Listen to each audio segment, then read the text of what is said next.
And so today,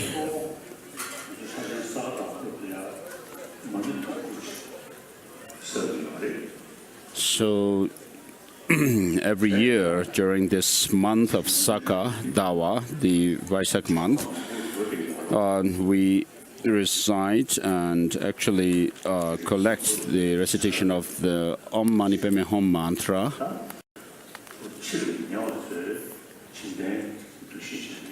$100 million, and so there are many people who are doing this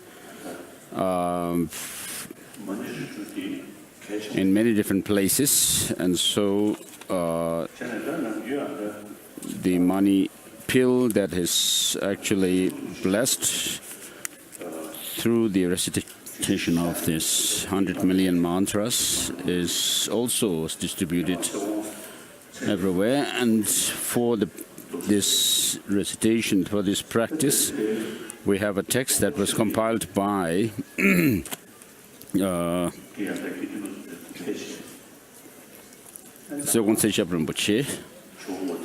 late Rinpoche. And this time we have the monks from Dzongkha Chöde Monastery who have requested this initiation of Avalokiteshvara.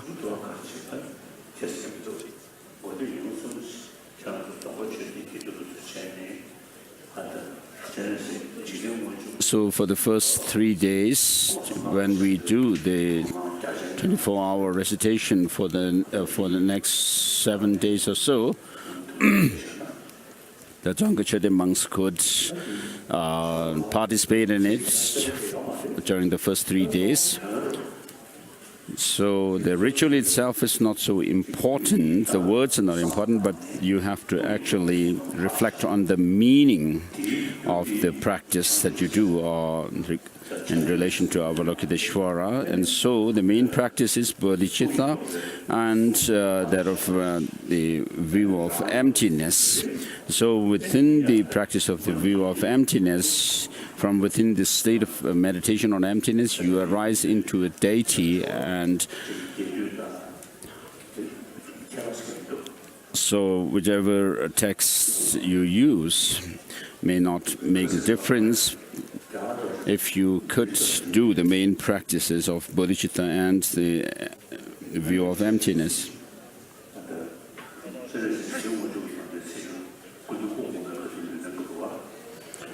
So the Lokeshvara practice is done during the 10th day of the month since the previous Dalai Lama, the 10th Dalai Lama's time. So somebody told me today is the 10th of the Tibetan month, and I said, I don't care about that. I'm not actually interested in the words, but in the meaning of the practice.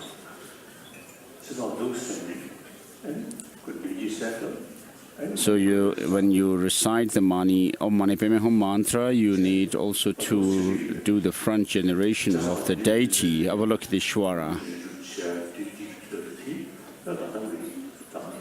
So for the front generation of a deity, for our practice of reciting and collecting the money mantra, we have the Jigten to the Lord of the world, Lokeshvara, Avalokiteshvara. And so you need to be single-mindedly devoted to Avalokiteshvara and then recite the mantra. And Avalokiteshvara is praised by all Buddhas and has all the qualities. And therefore, we say we prostrate the Avalokiteshvara. Avalokiteshvara is the deity of compassion, as Master Chandrakirti says in his Madhyamaka Avatara, In the salutation verse, he salutes the great compassion, which is important, essential in the beginning, in the middle, and at the end of the path, when one has reached Buddhahood as well.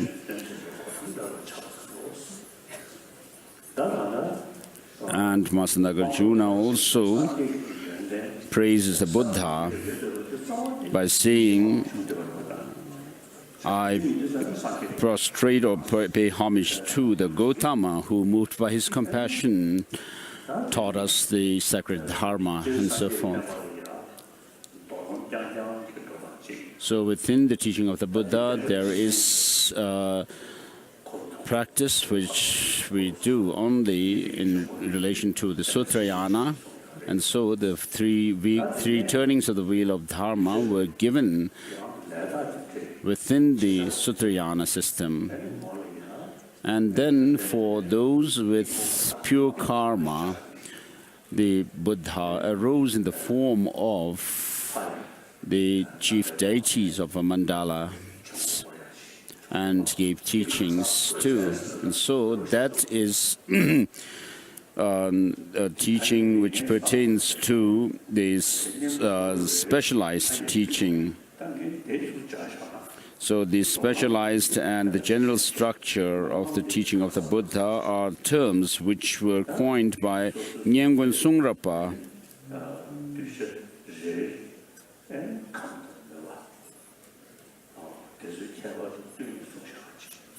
So according to the mental dispositions of the different disciples, the Buddha gave different teachings accordingly. For example, when you go into the Tantra, there, according to the physiological structures of the channels and also the energies and the vital drops, because of difference in amongst the different practitioners, these different tantric systems were taught by the Buddha. So it is very clear that the Buddha gave teachings according to the mental dispositions of his disciples. And so Avalokiteshvara here is a deity of compassion, and in fact an embodiment of compassion. The past masters, most of them have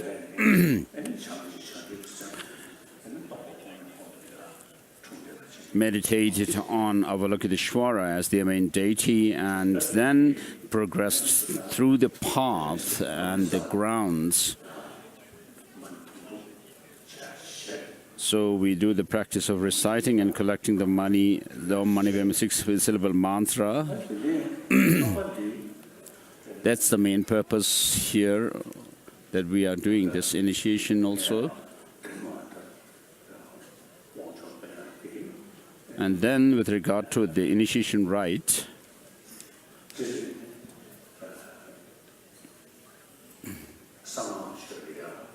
generally within the tantric teachings there is the Ngangyur, Nyingma tradition, and then the Sarma, the new school tradition. And within the Nyingma tradition, there is the distant transmission of the Karma, the words of the Buddha, and the close lineage or transmission of the Dharma, the hidden treasures, and then the profound transmissions of the pure vision. And so within the visionary teachings, the deities appear either in actual called perception, your own sensory perception, and secondly, the second higher is that of the visions happening in a meditative kind of a state. And then the least visionary experience is having visions in the dream. So the fifth Dalai Lama had the visions of these different deities, and his visionary teachings are compiled into Sangwa Yachin, which means the secret visionary teachings. And with regard to these sealed secret visionary teachings of the fifth Dalai Lama, it is said that it is the like the father teaching of the Dalai Lamas, and therefore Tata Rinpoche considered it very important to pass on this transmission, the whole transmission, to me. So when I was receiving these transmissions and initiations and the entrustments and so forth, every night I had some dream which are different from each other. So from this visionary teaching of the fifth Dalai Lama, Sangwa Gyatsen, so there is one part which is about Dzogchen, which I was not quite sure if I received it from from Venerable Tata Rinpoche, but I received it from Digu Khyentse Rinpoche.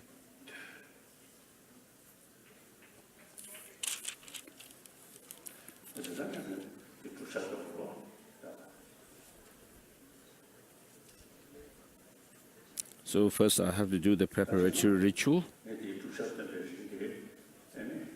So while I do the preparatory ritual, maybe you should recite the Om Mani Padme Hum mantra.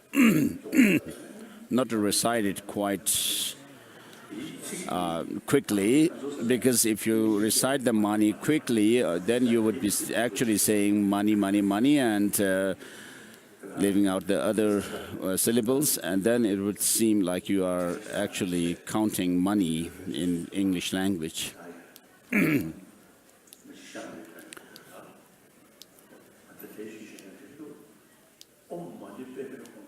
So Om Mani Padme Hum, this 6-syllable mantra,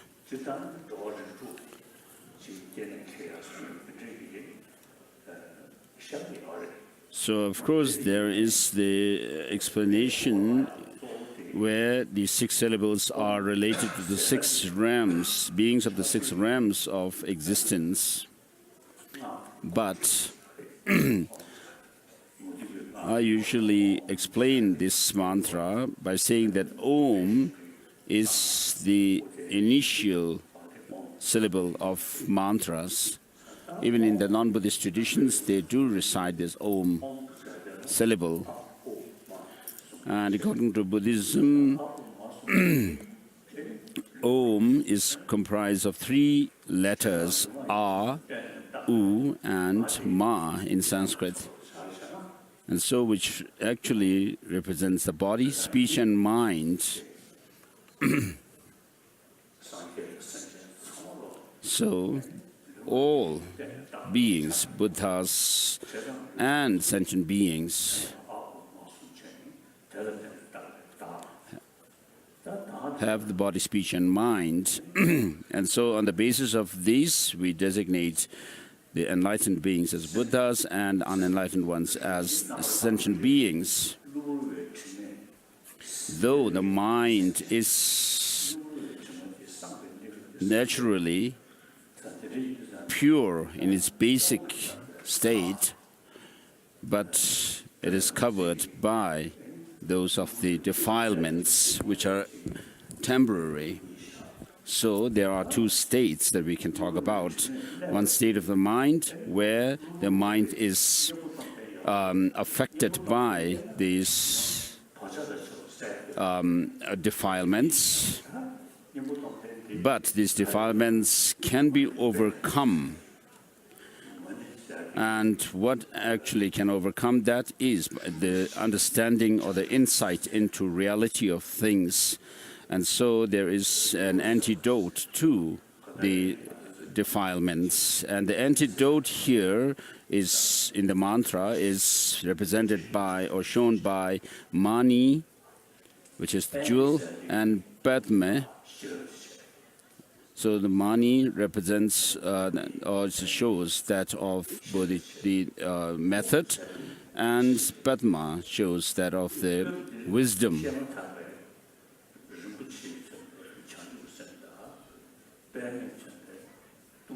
So the Mani, the jewel, represents bodhicitta, the spirit of enlightenment, and Padma represents that of the wisdom realizing emptiness. And therefore, we need to combine these two, the bodhicitta, spirit of enlightenment, and the wisdom of emptiness, which are the method and the wisdom. And so, therefore, whom represents that of the combination of these two, the method and the wisdom. And so, from this,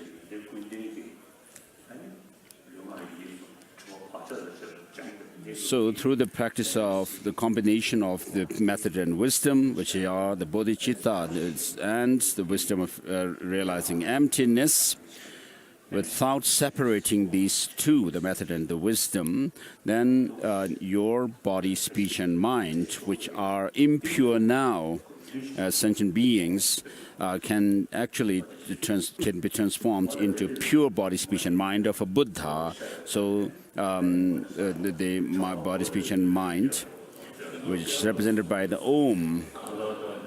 So let's recite this. Lord. This is praise or homage to the to Avalokiteshvara. Your 1,000 hands represent those of the 1,000 Chakravartin kings. Your 1,000 eyes represent the 1,000 Buddhas of this fortunate realm. And you appear or work for the sentient beings in accordance with their mental dispositions. I pay homage to you, Avalokiteshvara. Om mani padme hum, Om mani padme hum, Om mani padme hum, Om mani padme hum, Om mani padme hum, Om mani padme hum, Om mani padme hum, Om mani padme hum, Om mani padme hum, Om mani padme hum, Om mani padme hum, Om mani padme hum, Om mani padme hum, Om mani padme hum, Om mani padme hum, Om mani padme hum. Money be me, oh, money be me, oh, money be me, oh, money be me, oh, money be me, oh, money be me, oh, money be me, oh, money be me, oh, money be me, oh, money be me, oh, money be me, money be me, oh, money be me, oh, money be me, oh, money be me, oh, money be me, oh, money, money be me, oh, money be me, oh, money be me, oh, money. Money be me, oh, money be me, oh, money be me, oh, money be me, oh, money be me, oh, money be me, oh, money be me, oh, money be me, oh, money be me, oh, money. Money be me, oh, money be me, oh, money be me, oh, money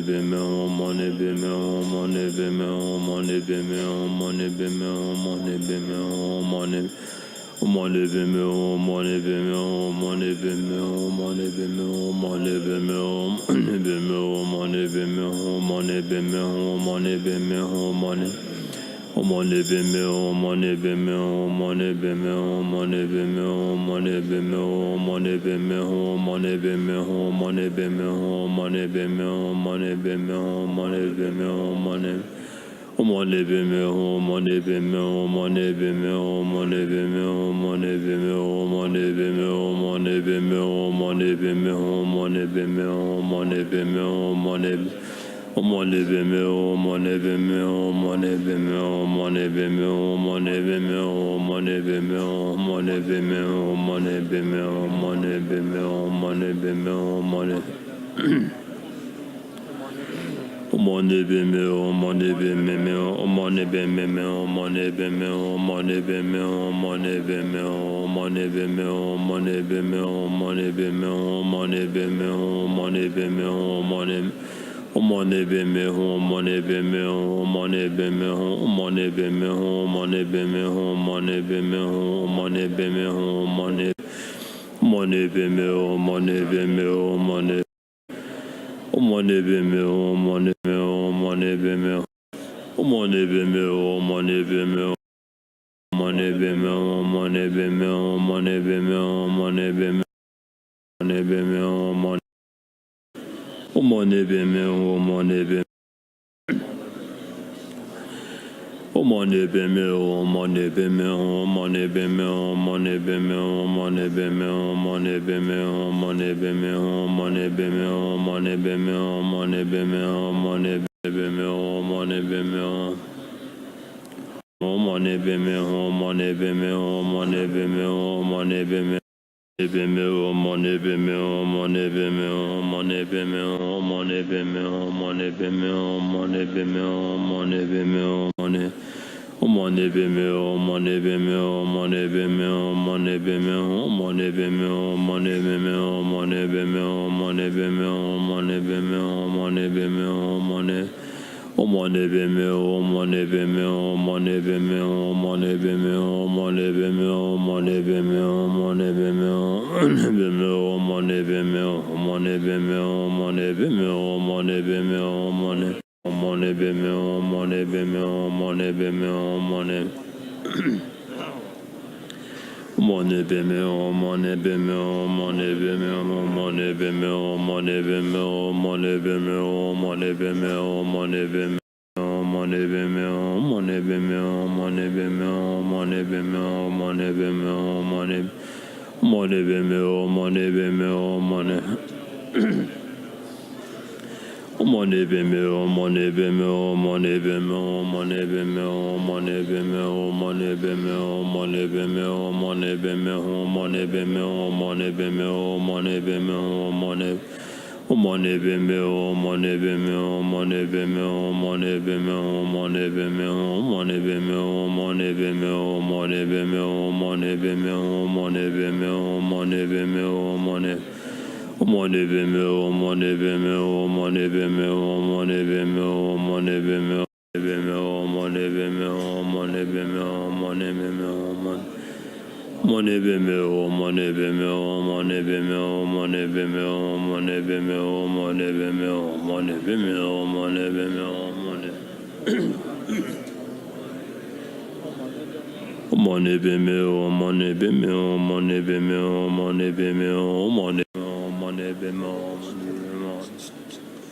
Money be me, money be me, money be me, money be me, money be me, money be me, money. Money be me, money be me, money be me, money be me, money be me, money be me, money be me, money be me, money be me, money be me, money. Money be me, money be me, money be me, money be me, money be me, money be me, money be me, money be me, money be me, money be me, money be me, money be me, money. Money be me, money be me, money be. Money be me, money be me, money be me, money be me, money be me, money be me, money be me, money be me, money be me, money be me, money be me, money be me, money. Money be me, money be me, money be me, money be me, money be me, money be me, money be me, money be me, money be me, money be me, money be. Money be me, money be me, money be me, money be me, money be me, money be me, money be me, money be me, money be me, money. Money be me, money be me, money be me, money be me, money be me, money be me, money be me, money be me, money be me, money be me, money. Money be me, money be me, money. Money be me, money be me, money be me, money be me, money be me, money be me, money be me, money be me, money be me, money be me, money be me. So this verse could also be related to money be me, money be me, money be me, money be me, money be me, money be me, money be me, money be me. 相助生咒日不 bo che ma ye pa na ki ju ke ba nyam ba kon ne kon do me wa ran sho.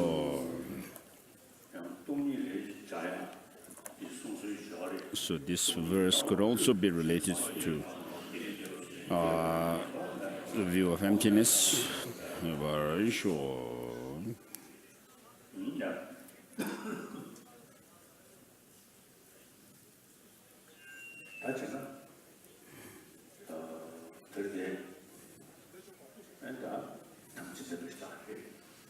So today, people gathered here are all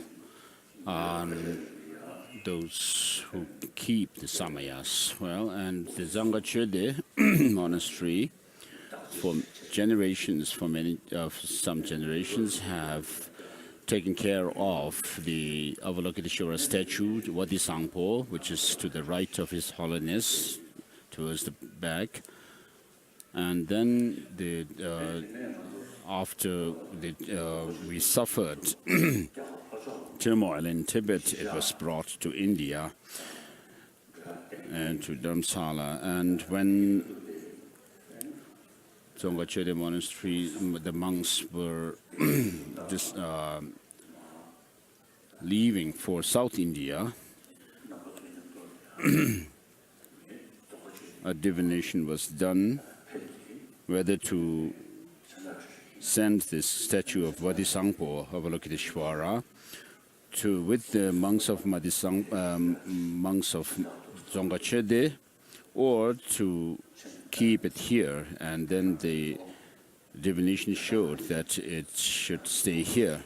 And so Avalokiteshvara Vadisangpo was a statue which was served by the Dzongkha monks for many generations.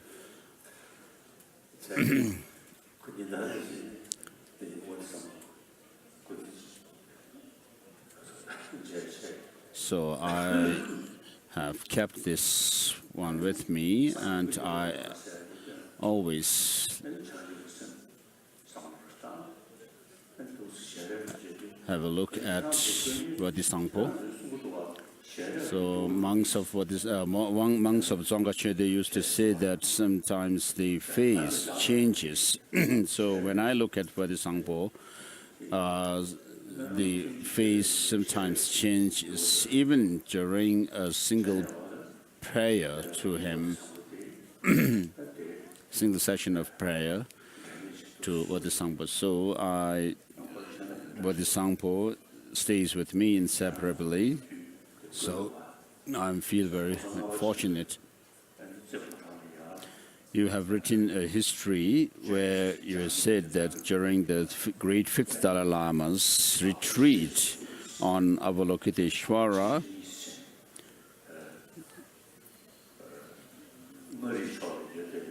there were two brothers of Avalokiteshvara, one from Ngari and then other which is in Lhasa, in Potala.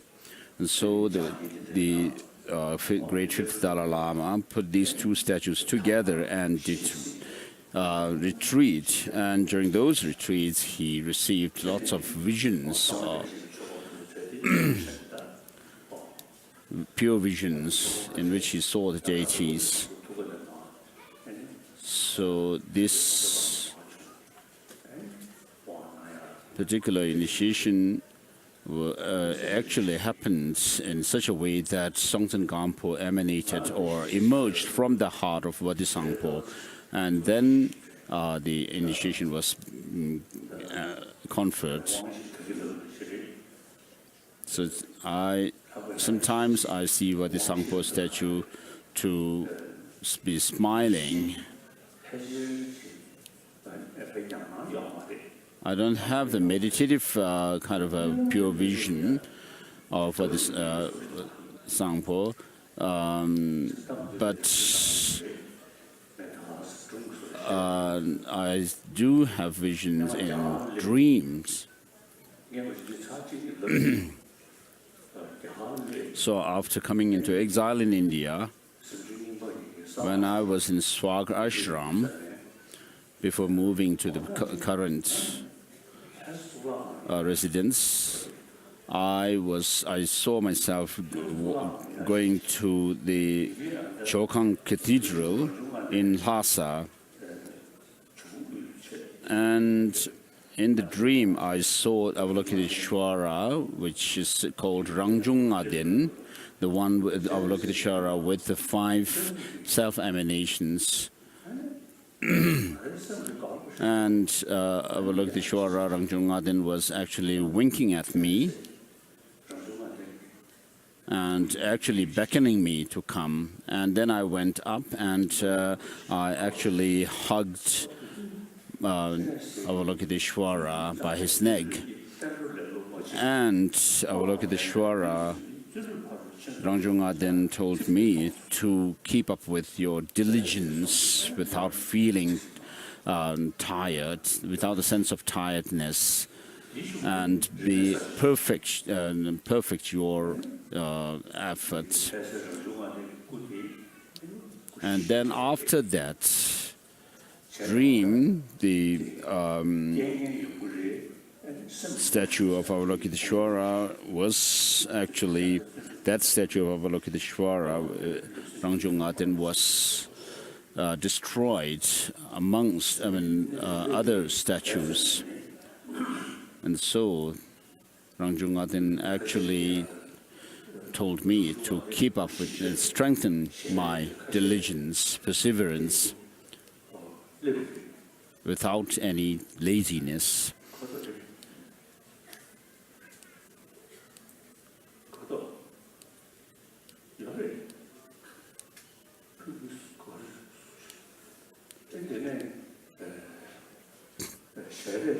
And perfect the joyous effort. And so some part of that Rangjung'a then actually reached here. And so it should be somewhere there. And some face I put inside the 1,000-armed Chandrasekhar that you can see to my right. So Rangjung'a then Chandrasekhar actually was telling me in my dream that I should not feel discouraged, though the statue of Rangjung'a then would be destroyed.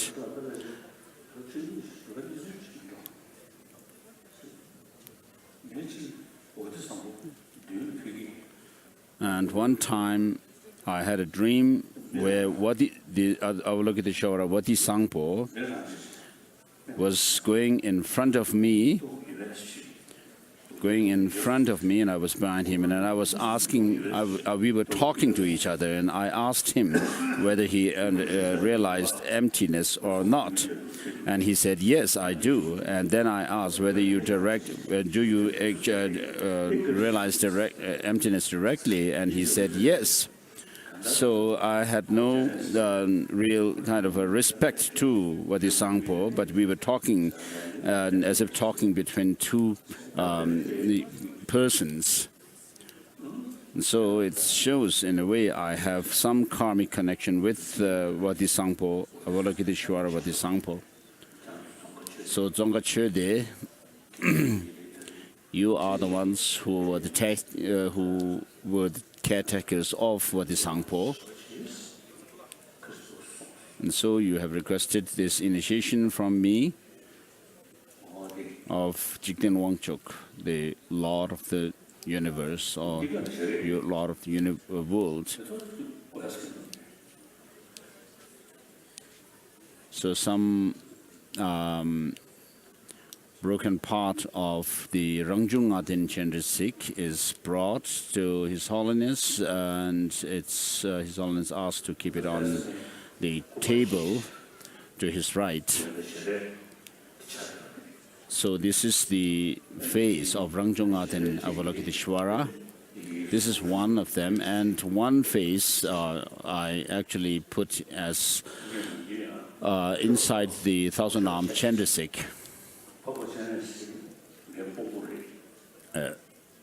I usually boastfully say that Avalokiteshvara is my boss. In English, I would say that.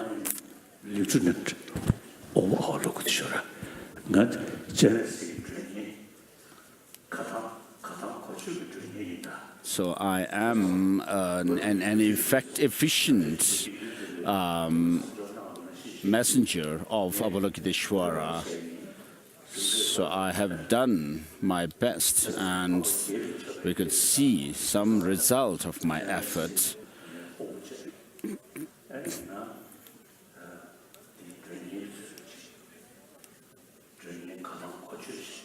So I am a messenger, an effective and efficient, successful and efficient messenger of Avalokiteshvara, who is my boss.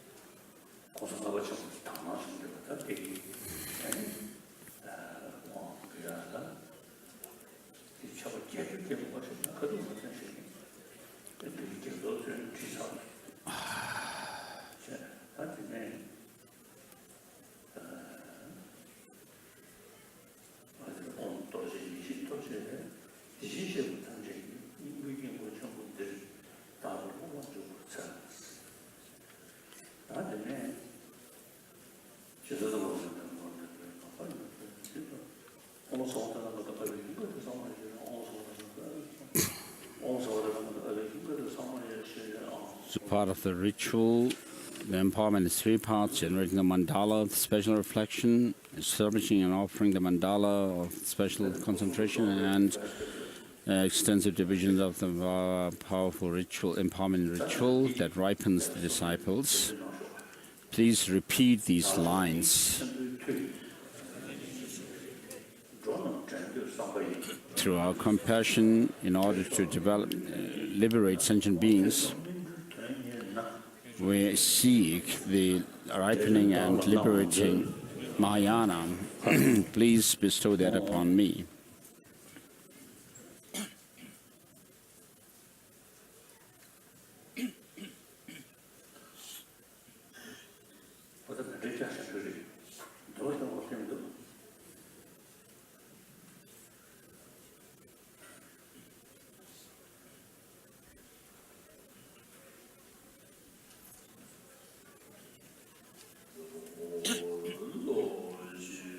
Let's make the mandala offering.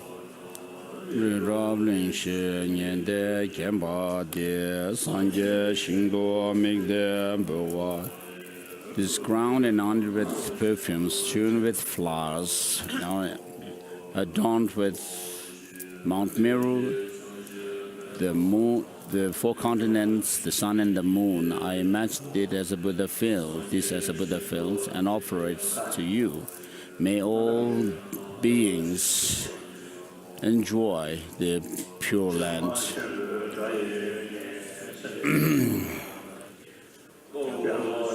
May the suffering of sentient beings be dispelled by this sound of the Dharma drum. And may you live for an inconceivable eon,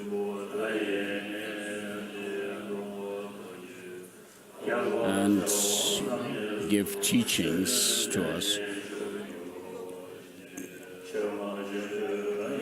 May the suffering of sentient beings be dispelled by the sound of the great Dharma drum. May you live long, live for inconceivable eons to teach the Dharma to us.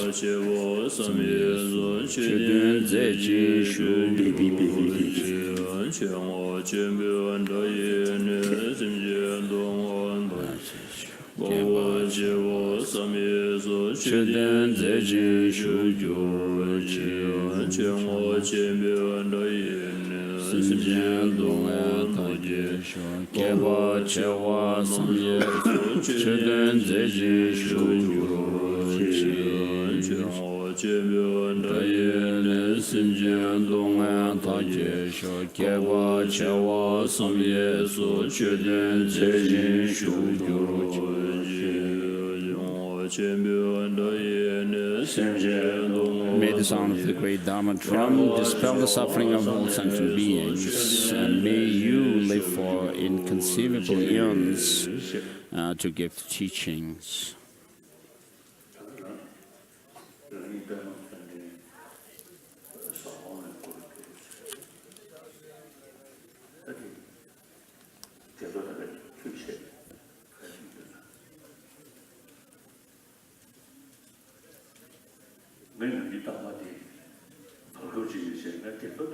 So since some time, I never make this offering of ritual cake to remove obstacle beings.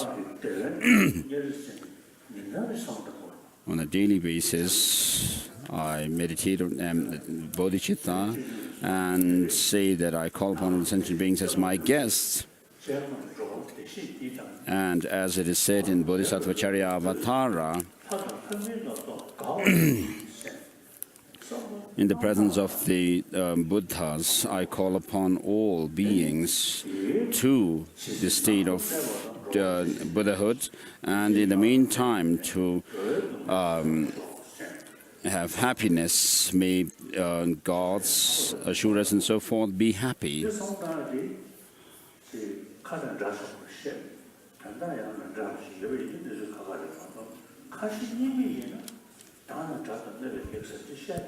So if we pray we make such prayers, and we mean by them, then there is no sentient being whom we can consider or regard as our enemies and adversaries.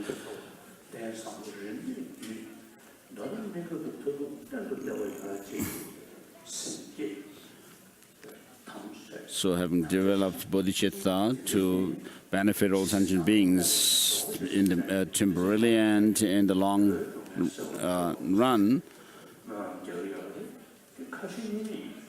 so I really sincerely make this prayer to dispel when I say this prayer, as long as space remains, as long as sentient beings remain, may I too remain and dispel the miseries of transmigrators. So I don't really see the purpose of doing this kind of Gektor offering. So for someone, maybe there are people who need these rituals to get rid of obstacles or demons and so forth. But for a practitioner of bodhicitta, there's no need to do that. And so I don't make the Gektor offering, ritual cake offering to remove obstacle beings. I have a friend, Lama, whom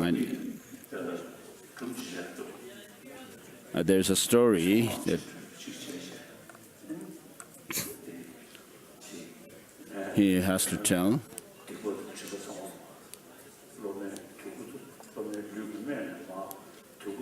So in the ritual, he says that the negativities of the disciples are actually cleansed, so that these negativities are removed from the lower part of the disciples' body. And so when the Lama said this, after and then offering these to the Yama, and so another Lama said after the teaching that, don't you really feel compassion towards the Yama? So there's no sentient being whom you can call as your enemies or negative spirits harming you and so forth. The real demon and obstacle is within yourself, that of self-cherishing attitude and grasping at true independent existence. Therefore, what you need to do is meditate on bodhicitta and the view of emptiness, and therefore you will be able to counter these real enemies that are within yourself. And so as practitioners of Buddhism, we should not think there are demons and some kind of obstacles and negative beings are outside of us. So for thousands of years, we have been doing this kind of ritual to dispel obstacle beings and so forth. And we say Om Sambhani mantra to expel these interrupting beings, and even saying that these interrupting beings are actually expelled across the ocean. But where we have reached is we left our country and have reached India.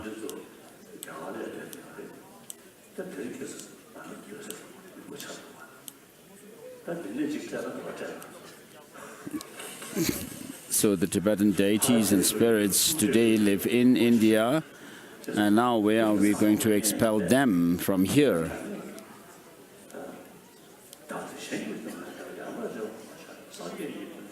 If you do not exchange your happiness and joy with the suffering of others, live alone, reaching Buddhahood, even in samsara, there's no happiness.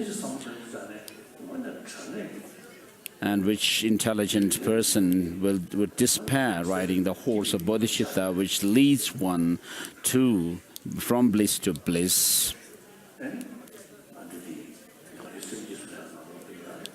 And then in the ritual for accepting bodhicitta,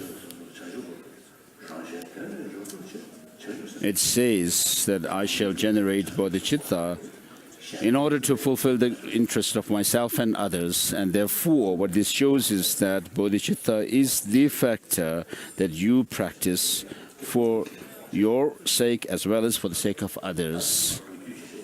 And so, there's a story that is related here, but we don't need to go through that. So as I said before, there are three types of visions, pure visions. So the fifth Dalai Lama had the highest form of vision, which is the vision, pure vision, which happens to one's perception, direct perception of the sensory perceptions.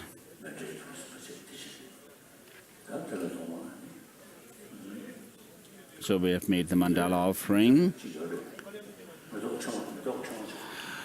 Next is giving the garland of flowers.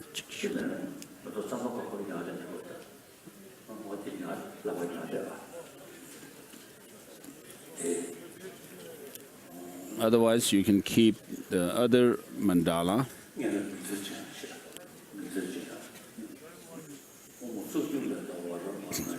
Put on the blindfold. As I already explained,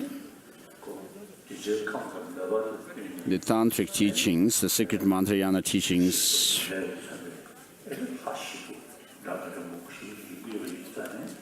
have many different types of deities, wrathful, peaceful, and deities, and different activities, such as activities for extending one's lifespan and so forth. So many different practices, and therefore, to show the secrecy of Tantra, you are given this blindfold. And so, imagine also that you are given the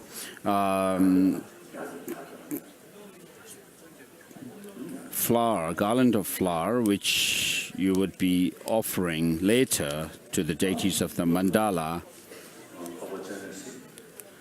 So the guru is in the form of Vatisangpo with one face and two hands, surrounded by four other Tathagatas, and then four door guardians, which are the female goddesses. Please repeat these lines of request.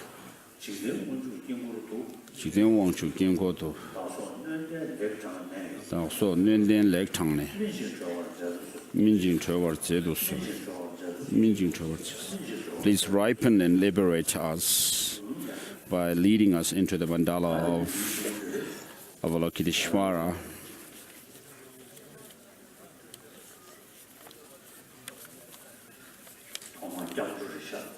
And next is taking refuge.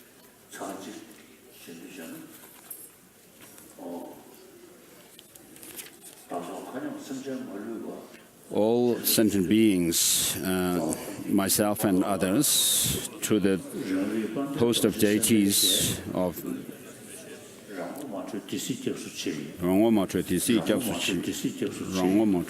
until I see my own face,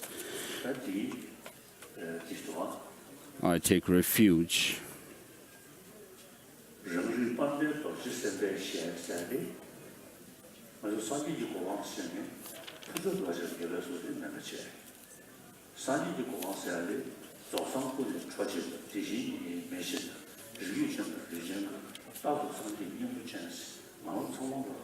So Buddhahood is not somewhere out there, but because we have that of the Buddha nature, the defilements that are on our mind are temporary, whereas the luminous awareness nature of the mind is something which is beginningless, has been there since time beginningless, and it will be endless. And so there is a possibility to become enlightened by removing these obstacles, the defilements, from this luminous awareness nature of the mind. So this clear light, innate clear light mind is the basis, which is the fundamental to attaining the goal that we seek.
So what actually covers this potential that we have for attaining the three kayas, three Buddha bodies, is those the defilements.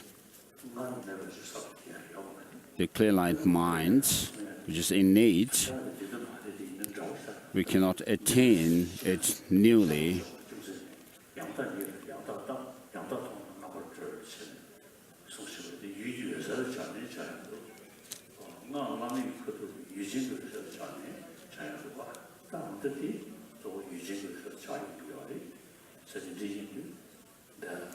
So this clear light, innate nature of the mind is the basis for attaining the Buddha bodies. And what hinders us from attaining that is that of the afflictions, which are temporary, and these afflictions in turn are based on those of the wind energies, impure wind energies.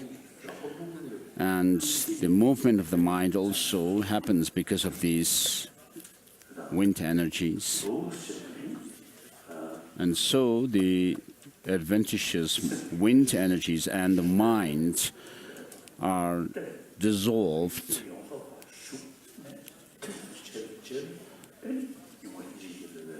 After we have been able to, after we are able to push the wind energy into the central channel and retain it, and then absorb it within the central channel, then the primordial mind, the innate nature of the mind alone remains. Accumulating merit. So what we have recited before was, may I recognize and see nakedly the primordial perfect Buddha within me, and in order to liberate all beings, I generate the mind for awakening and engage in the supreme yoga for the benefit of others. Please repeat this for the seven-limb practice. Like for accumulating merit and with the body, speech, and mind.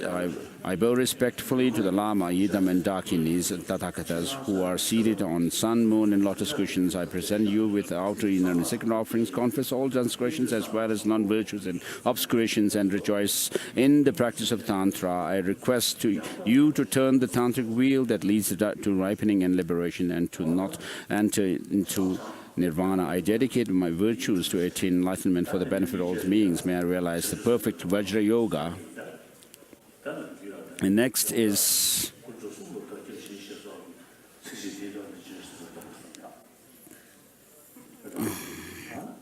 so for the bodhicitta, generation of bodhicitta,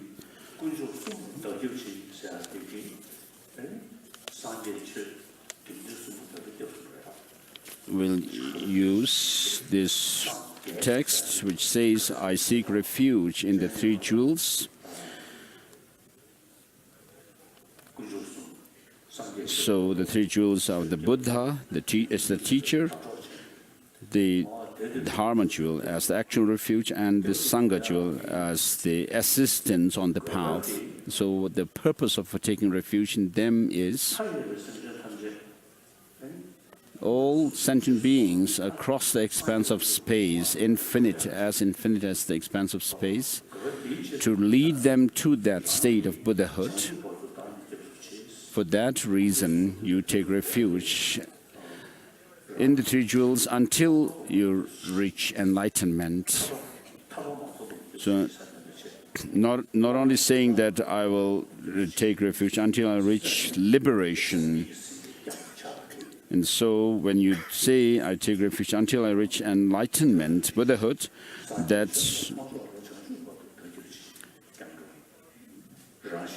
makes the refuge, the process of taking refuge, such a way, such that you take refuge until enlightenment, Buddhahood. Dalai Lama Rinpoche has said that if you wish to accomplish one's own goal, you need to meditate and cultivate bodhicitta. If you wish to accomplish the goals of others and also the temporary and long-term goals, you need to cultivate bodhicitta. And through the Buddha, Dharma, and Sangha, the highest community, I seek refuge until I reach enlightenment. To fulfill the interests of oneself and others, I generate the mind for awakening. That is the generating aspiring bodhicitta. And then the last verse is for that of the engaging bodhicitta, having developed the mind for highest awakening and so forth.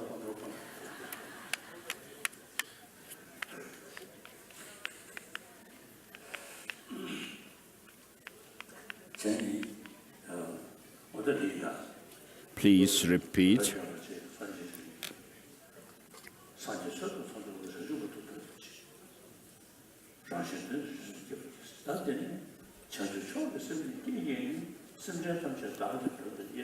So having developed the mind for highest awakening, I shall invite all sentient beings as my guests. So having developed and cultivated this highest mind of awakening, from now on, I will not consider any sentient beings, even from the corner of my mind, that they are my enemies and adversaries or obstacles and so forth.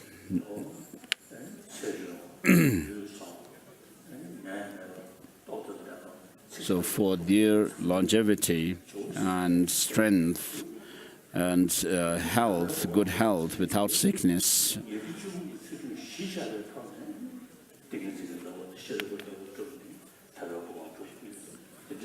so on the basis of practicing even the 10 avoiding the 10 non-virtuous actions, you do them in relation to sentient beings, and more so by developing infinite love, compassion, and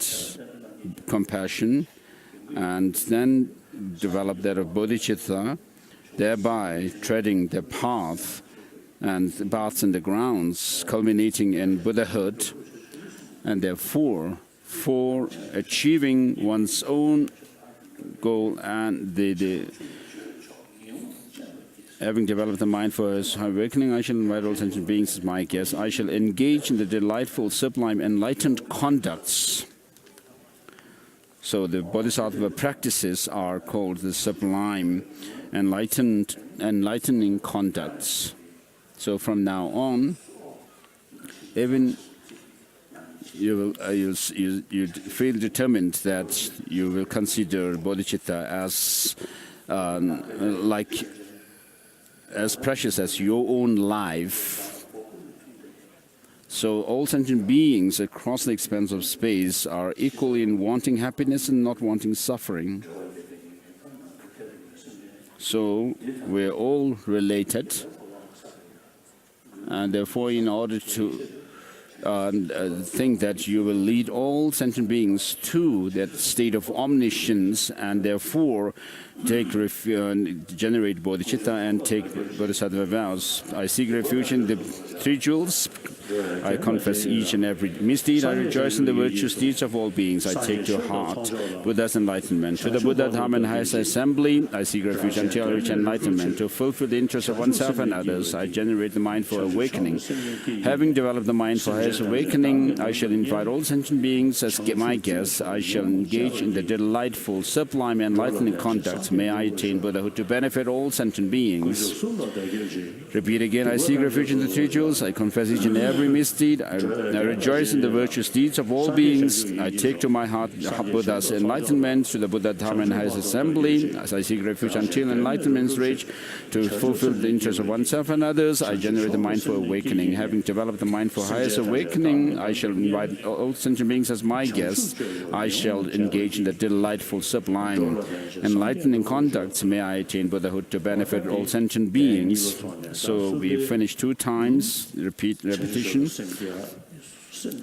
And at the end of the 3rd repetition, from the depths of your heart, with full joy and without feeling discouraged, even with regard to in connection with the teaching that we have now of Buddha Shakyamuni, we have the 17 Nalanda masters and the 80 Mahasiddhas and so forth of India, and also the Tibetan masters of all the different traditions, whose name, as no sooner we hear them, we can actually feel tears rolling from our eyes. And so this is because they have developed bodhicitta within themselves.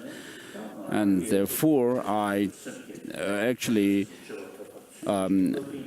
being someone who wishes to train in their footsteps, you actually make this determination that you will generate bodhicitta and engage in the bodhisattva practices. I seek refuge in the three jewels. I confess each and every misdeed. I rejoice in the virtues of deeds of all beings. I take to my heart Buddha's enlightenment. To the Buddha, Dharma, and the highest assembly, I seek refuge until I reach enlightenment. To fulfill the interests of oneself and others, I generate the mind for awakening. Having developed the mind for highest awakening, I shall invite all sentient beings and my guests. I shall engage in the delightful, sublime, enlightening deeds. May I attain Buddhahood to benefit all sentient beings. Maybe recite this.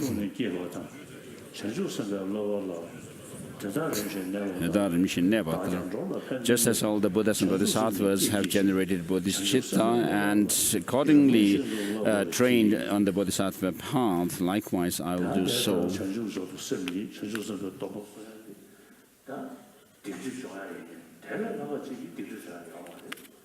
So there's no greater factor or practice than bodhicitta to purify one's negative karmas and obscurations. So if you cultivate bodhicitta, the negativities, negative actions that you have accrued for over many eons will be purified. So there's no greater force than bodhicitta. And so when you are able to cultivate bodhicitta, that will lead you to and have the wisdom of emptiness as well. And so all the obscurations, our defilements are through that of grasping at some kind of independent, true existence and self-cherishing attitude. And so there is no greater force to accumulate merit than bodhicitta, and no greater force to purify negativities. And therefore, Shantideva says in Bodhisattva Charyavatara, for eons, the Buddhas have reflected what is the factor which definitely brings good well-being to others, and they found that it is bodhicitta only. So whether you wish to fulfill one's own goal or goal of others, and to overcome obstacles, sickness and so forth, there's no greater force than bodhicitta to accomplish these goals. And when you do tantric practice, if you do this within the context of the bodhicitta and emptiness, without these two, doing tantric practice may not mean much. So there was a person in Tibet in the past who was visualizing himself as Vajrabhairava. Maybe, he had a very firm concentration. And because of that, his visualization of, he had quite a firm visualization of himself as Vajrabhairava, and when he was passing through some house, he got stuck on the door frame because of that visualization of the horns. And next is taking the tantric vows.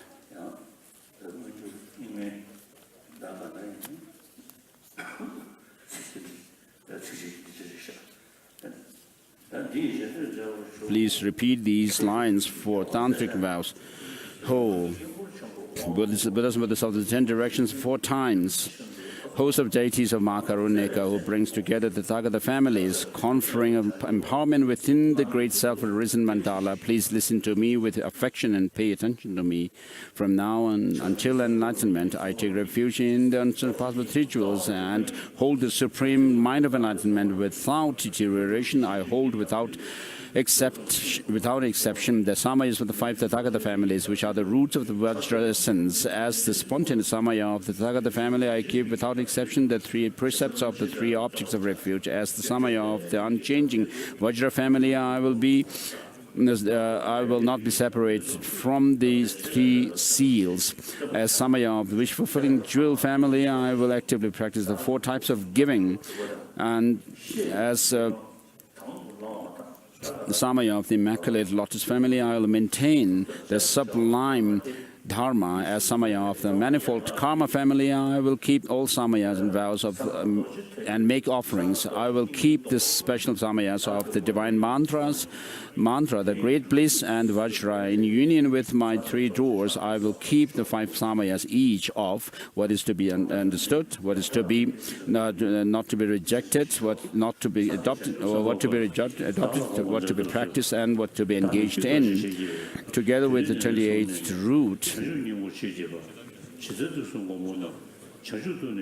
28 root and secondary samayas. I'll keep all the vows of the Vajra essence sacred tantra. Through this, may all migrating beings be freed from the ocean of cyclic existence and achieve the level of unsurpassable Vajra dhara. So this text is according to the Nyingma tradition. Now is only using the usual text for tantric vows.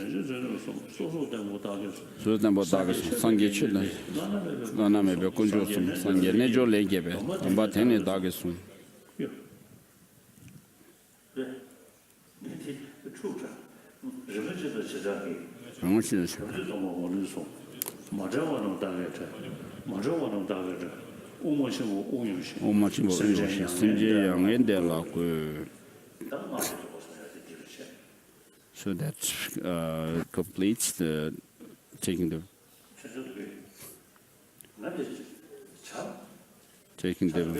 tantric vows.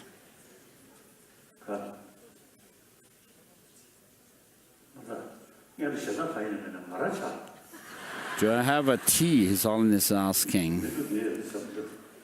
I don't know about others, but what about my tea?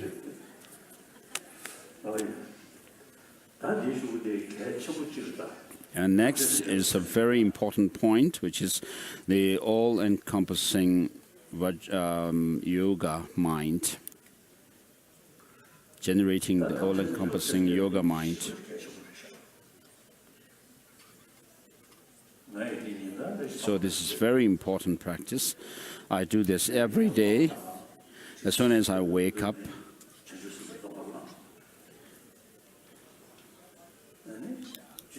I take Bodhisattva vows and also use lines from Bodhisattva Charyavatara and whip up my determination.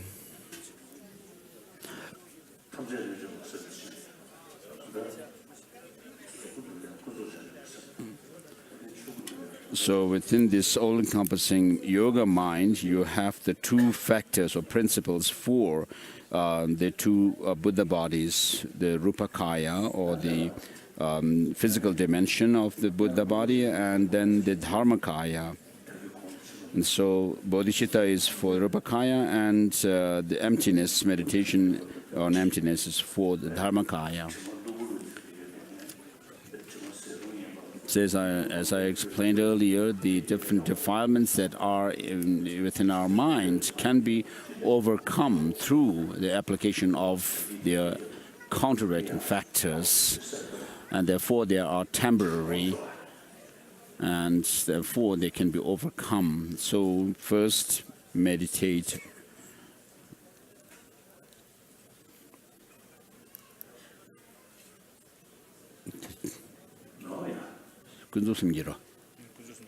So first meditate on the conventional bodhicitta, which thinks that you want to become an enlightened Buddha for the benefit of all sentient beings. And so having done that meditation, imagine that this mind, spirit of enlightenment, transforms into a white disk of light at your heart. And next, meditate on emptiness.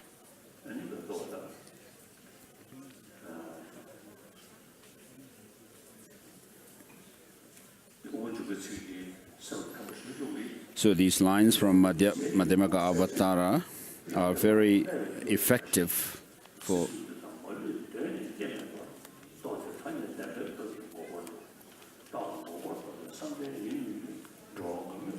so the bodhisattvas on this sixth level and so forth see everything as being empty of inherent existence, and they go to that of the cessation. And while being absorbed in the cessation, their mind also follows after the suffering of sentient beings, and with compassion.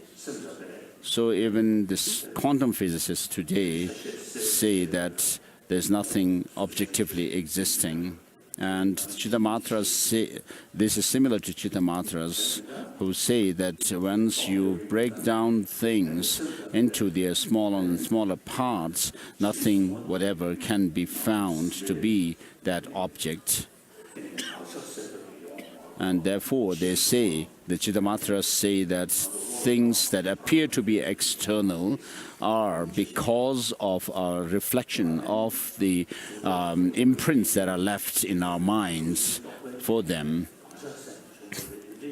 On the conceptual mind, we have the imprints for the objects that appear to be external, and they say there's no externality, and therefore they talk about the non-duality of the subject and subjective mind, the perception, and the object that they perceive. And so this may help in this Chittamatra view can help in reducing one's attachment and other passions. But how does it actually help to counter the grasping at our experience of pain and pleasure that are within, although you may say that there's nothing external. So what does that really help to counter that? So, of course, the Madhyamakas say that if you analyze the things and try to search for the designated objects, nothing whatever, whether external or internal objects, nothing can be found to have any independent existence. Though they do not have any independent existence, either externally or internally, yet they do exist. External and internal objects do exist by way of convention, and that understanding does help the grasping at true existence, and therefore the Madhyamaka Avatara line which says that the bodhisattvas enter into that of the true cessation, and because of being able to overcome the defilements in their mind.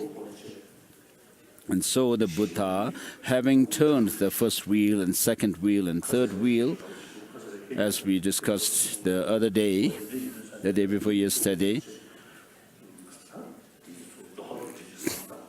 so you need to actually consolidate your understanding by bringing these points together.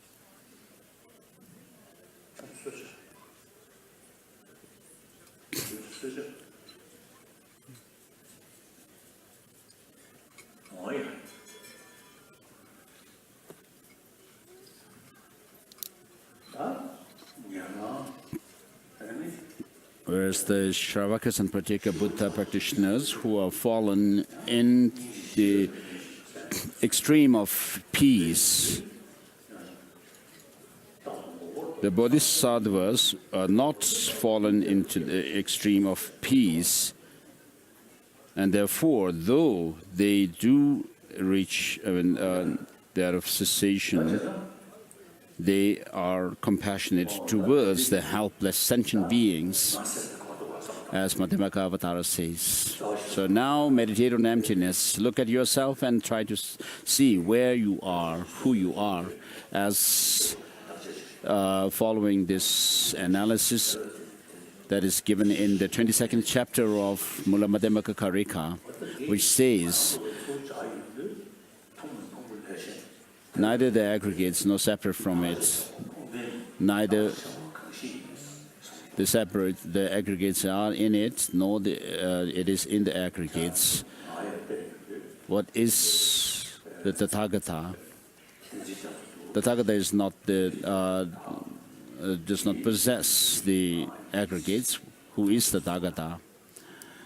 And so apply this to yourself and check whether your body, speech, and mind are yourself. But they are not. But they are the basis on which the Tenzin Gyatso, for example, myself, on the basis of my body, speech, and mind, I'm designated as Tenzin Gyatso. Apart from these three, the body, speech, and mind, where is Tenzin Gyatso? There's no Tenzin Gyatso as such.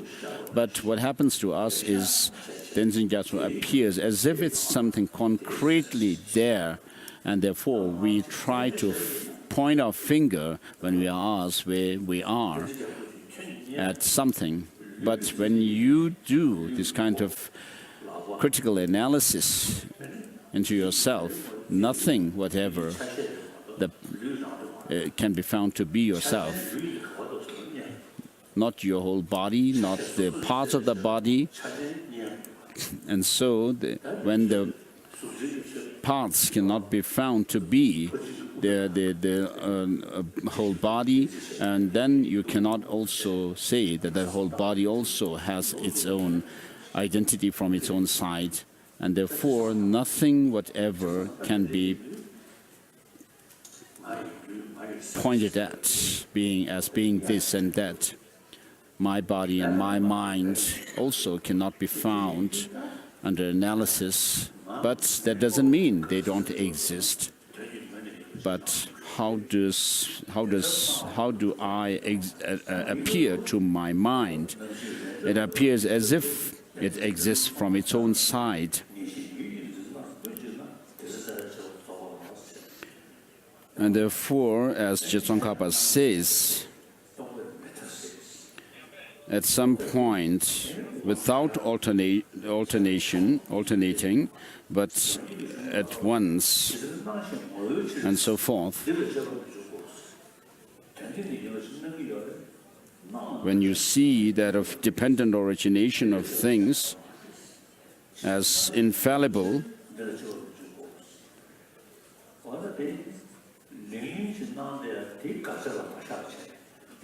and you are able to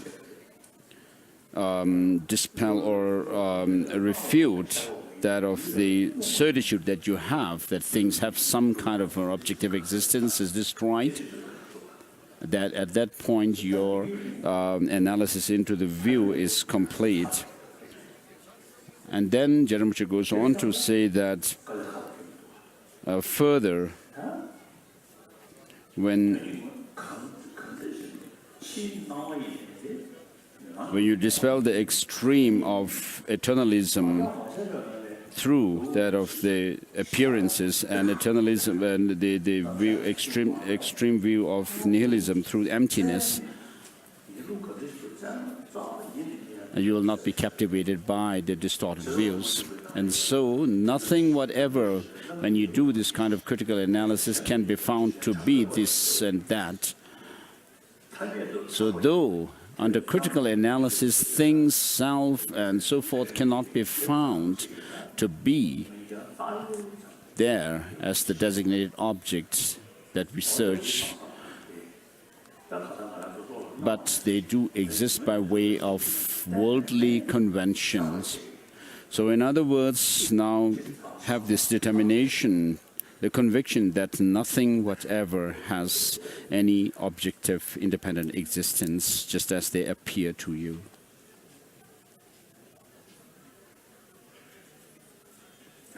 Somebody's playing the radio so loud.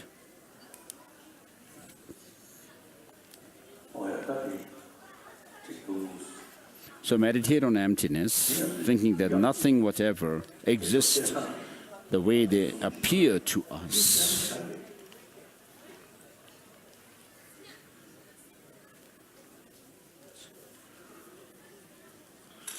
And the seventh Dalai Lama has said,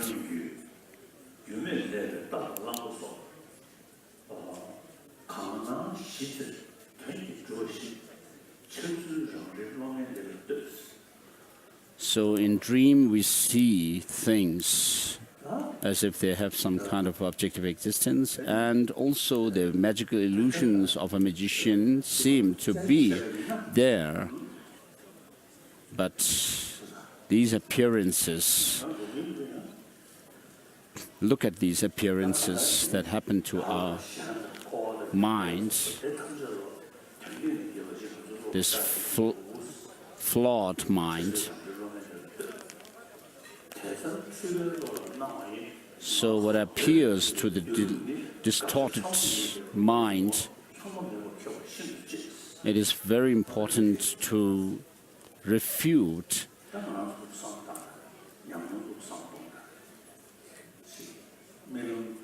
this appearance of some kind of independent objective existence in things.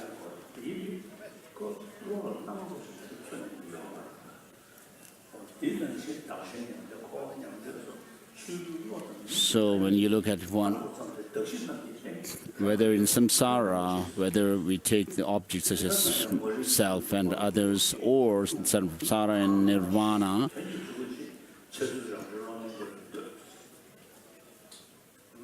nothing whatever has any objective independent existence at all. So the appearance of the objects as if they have some kind of independent objective existence is the object to be negated.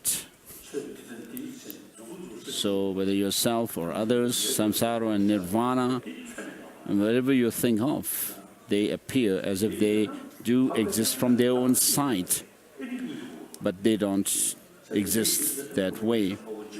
And if they did exist independently, objectively, then the critical, analytical mind of an Arya being should be able to find that, because it is actually a mind which searches for how things exist. And if things exist the way they appear, they should be able to be found. So now bring up this conviction that nothing whatever exists the way they appear to us. And therefore, the Buddha said, form is empty, emptiness is form, and form is emptiness not other than form, form too is not other than emptiness.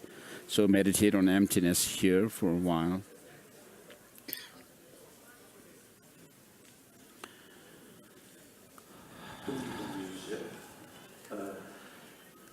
So while saying that you are meditating on emptiness, withdrawing your sensory perceptions and just thinking of the mind, what appears to the mind, and then after a while you may be thinking that you may think that you are meditating on emptiness, but you fall asleep. So these two principles, that of bodhicitta, conventional bodhicitta, and that of meditation on emptiness, these two are the factors which are indispensable for reaching enlightenment, Buddhahood. And therefore, now you pledge that you will keep these two principles until enlightenment. Upatayami, Om Sarva Yoga Citta, Upatayami, Om Sarva Yoga Citta, Upatayami.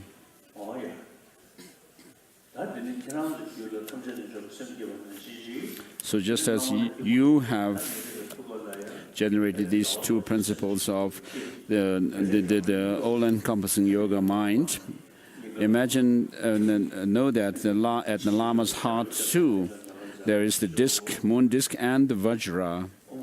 You should also visualize a Vajra standing on the moon disc that you have visualized earlier. And so replicas of the moon and the Vajra from the heart of the Guru comes forth, shoots forth and dissolves into the moon disc and the Vajra, symbolizing the bodhicitta and the wisdom realizing emptiness.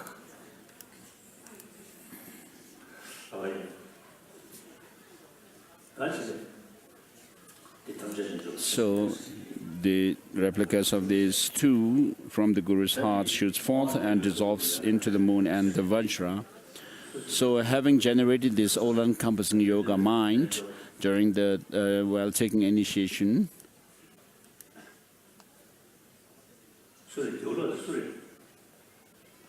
who is that bearded person? One Sadarji, Sikh. Where do you come from?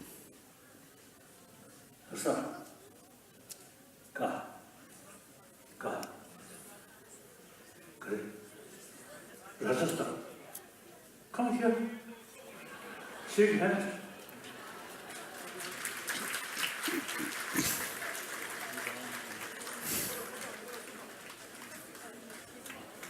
Here.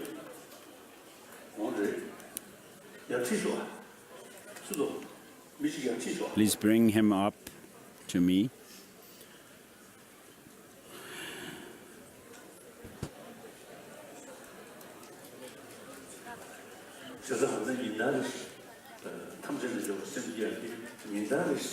So you have to actually cultivate this all-encompassing yoga mind every day.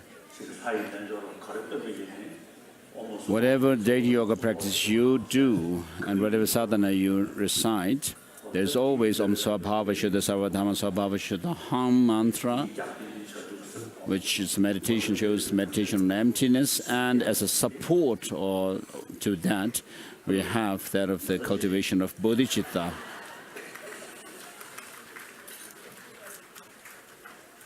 Okay. Oh.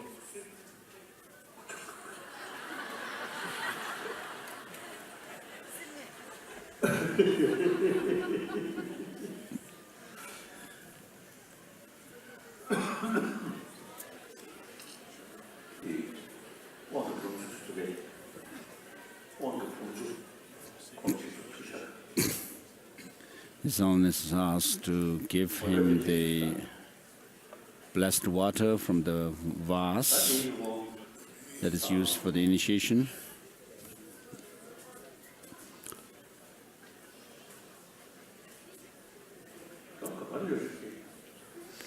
So where are we now?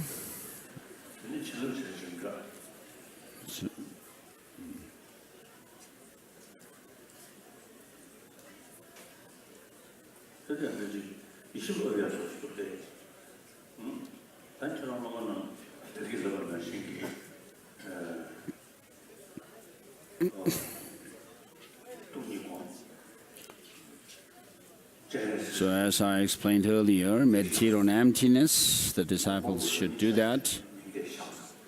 Avalokiteshvara is merely designated by name and concepts. And therefore, from within this meditation on emptiness, you arise into Avalokiteshvara. From the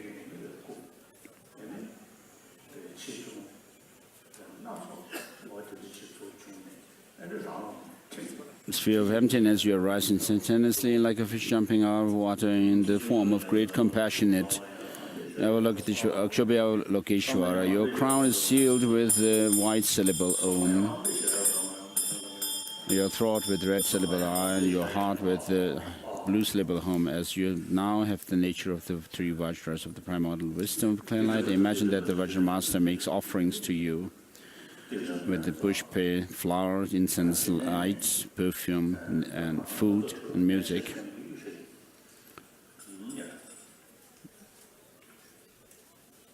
So asking what kind of color appears to your eyes is not very important. Please repeat this.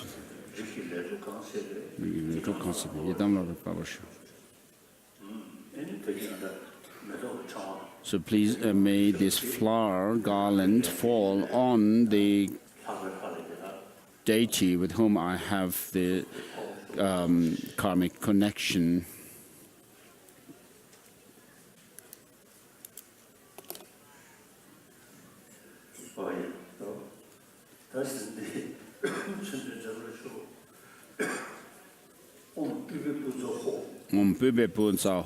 Please repeat. The flower fell in the center.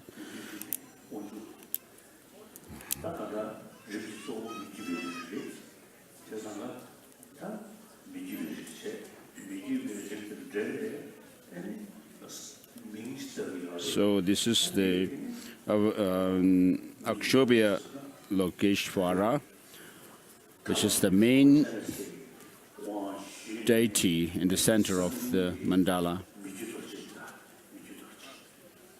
So your secret name from this initiation of Avalokiteshvara is Akshobhya Lokeshvara, Akshobhya Vajra.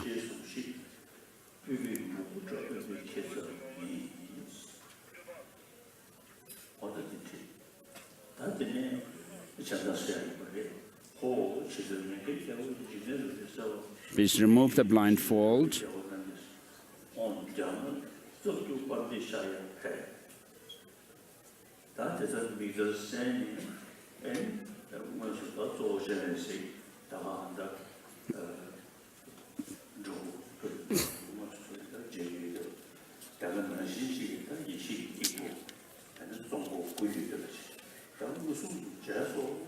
So now imagine that you are able to see the whole of the mandala and the deities in the mandala with your direct perception.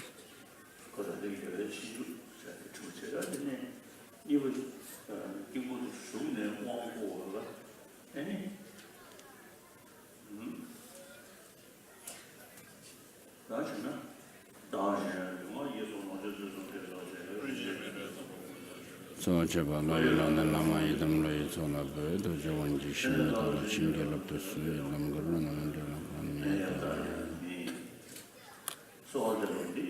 please repeat this. In this mandala of the great compassion, Lokeshvara, let me become ripened and liberated.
So this is the vast initiation.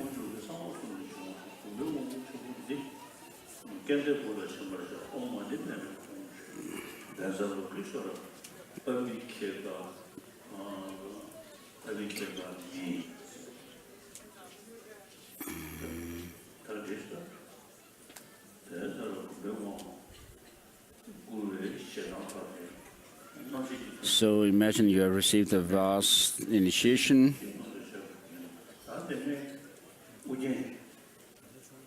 Restoring the empowerment that relates to the capacity of disciples' minds enables disciples to practice Tantra, ripens their mental conditions so that they are able to attain the corresponding results.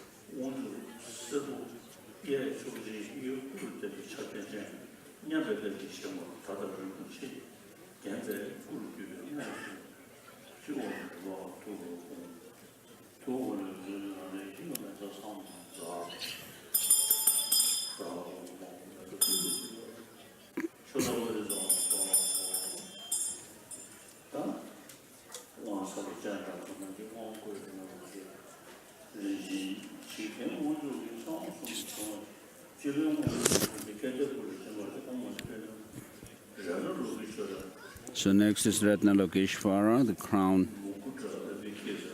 initiation. Imagine you have received it. Next is the Vajra empowerment of Amitabha.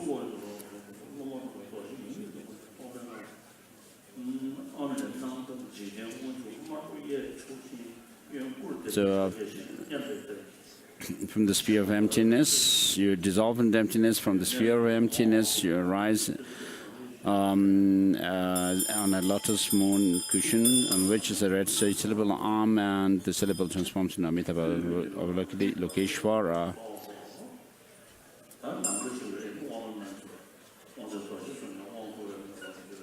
So the initiation beings now confer the initiation onto you.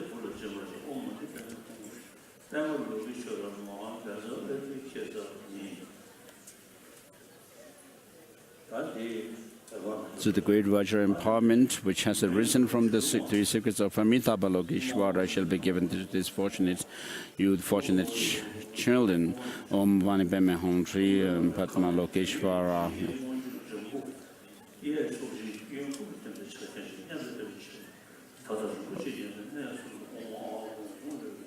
The Vajra is given to your right hand. The right hand, you should hold it at your heart. And And owing to the Vajra empowerment, your desires attachment is purified, your aggregate of discrimination become Empowerment-2, and you have attained the discerning wisdom. Next is the bell empowerment, the fourth one of this knowledge empowerment. The Vajra disciples in the bell, that is empowering substance, dissolve into emptiness. From the sphere of emptiness arise the lotus and moon cushion, on which is green seed syllable come. The syllable transforms into Amoga Siddhi Lokeshvara. His body is green with right hand stretched out and gesture of giving the supreme Siddhi, and his left hand is bent in akimbo. He stands upright with his legs, with his feet put together. He's dressed in silken and adorned with jewels on his crown and his throat, and in his heart are the syllables Om Ahum. From the home syllables of light Amit, invoke the wisdom beings who resemble Amoga Siddhi Avalokiteshvara. With Zahum Bamho, they descend into the body of Amoga Siddhi Avalokiteshvara, Lokeshvara. Then the Vajra Master presents the 8 offerings to the deities, to the disciples as the deities. Visualize that Amoga Siddhi Lokeshvara dissolves and becomes the bell, that is empowering substance, the empowering deities in the space in front of you. You hold the bell and bestow the bell empowerment. So you received bell empowerment. With this, the envy is purified. Aggregate of the compositional factor become Amoga Siddhi Lokeshvara, and you have attained the accomplishing wisdom. And next, name empowerment, which is related with Vairocana. So you have received the Vairocana initiation of name. And next is Vajra Master initiation. For that you make Mandala offering.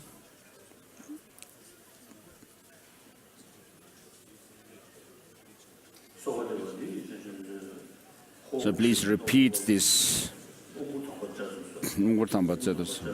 Please bestow me the sublime initiation or empowerment.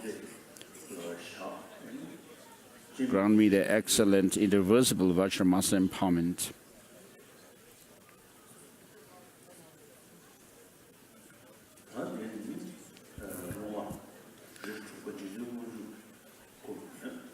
So the disciples arise in the form of the 6th lineage of our Lokeshvara.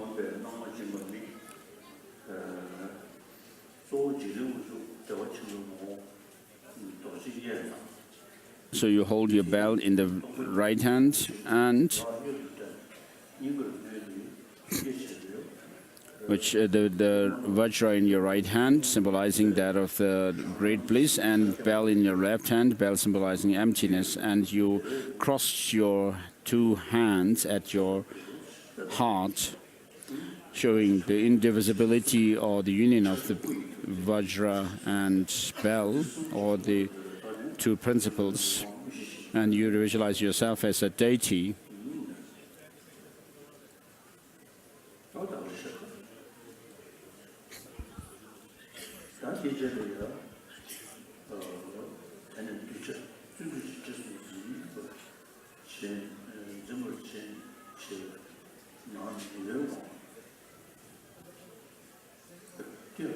You're given the mental samaya of Vajra, verbal samaya of bell, the physical samaya of the console. Your mental continuum is filled with bliss and emptiness that were generated by the union of the outer inner Vajra and bell. This leaves the special potential to accomplish your own and others' benefit. Also, you are given the permission to learn this tantra, meditate on it, and teach it to others, and are thus empowered to engage in skillful actions such as taking disciples under your wings and so forth. This is the Vajra Master initiation.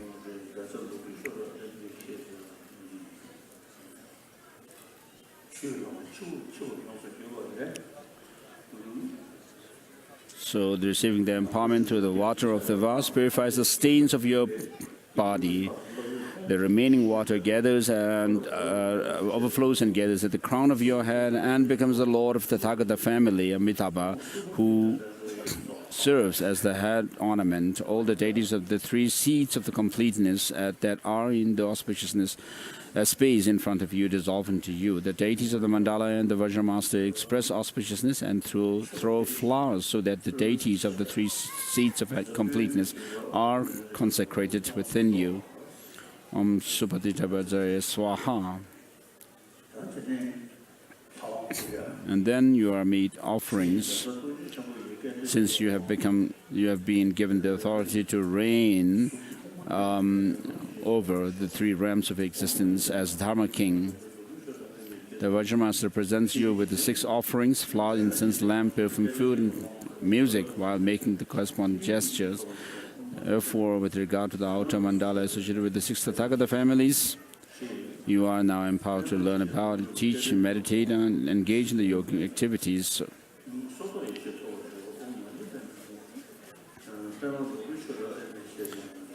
And next comes empowerment of the inner deities of the mandala.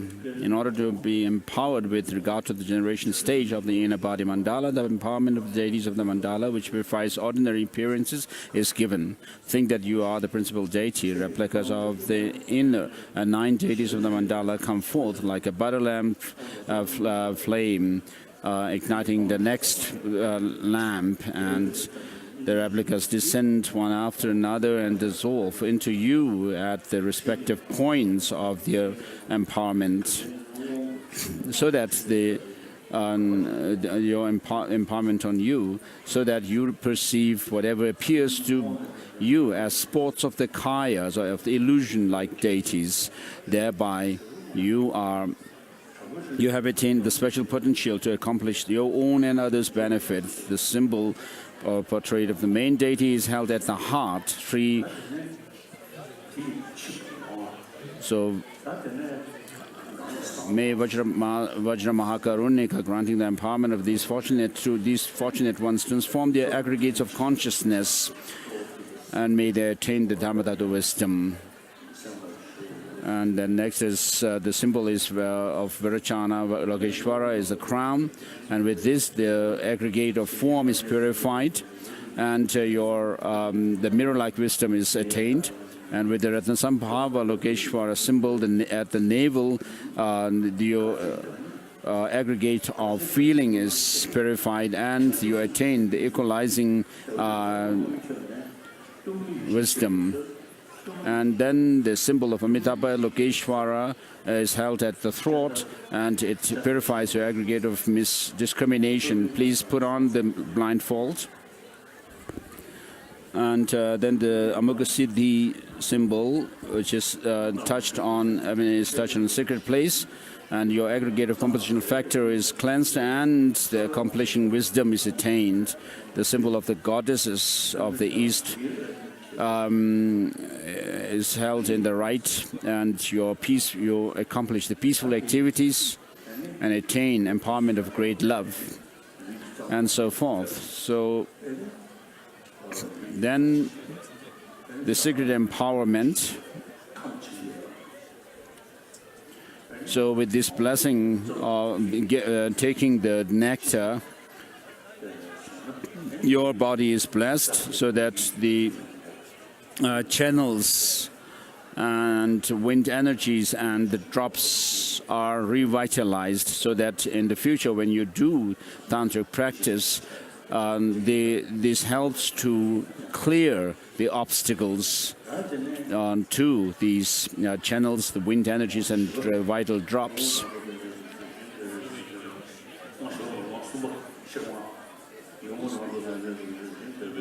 So that is the secret, and then next is secret empowerment, and then comes the knowledge, wisdom, empowerment.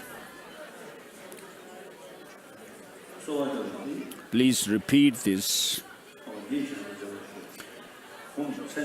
Home, please grant me the excellent empowerment of the great bliss of knowledge, wisdom, causing the 4 joys by means of a qualified and appealing concert with 16 qualities.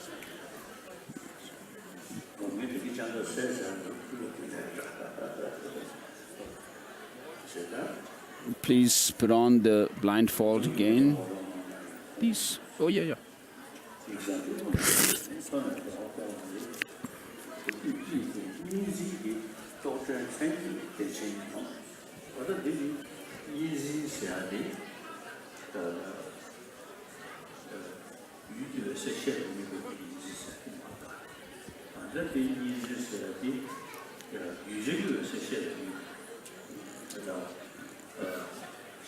So here it mentions the consort is noble of noble lineage, 16 years of age, and seeing her gives you joy, your experience of innate great bliss, which is free from the conceptions that cling to duality.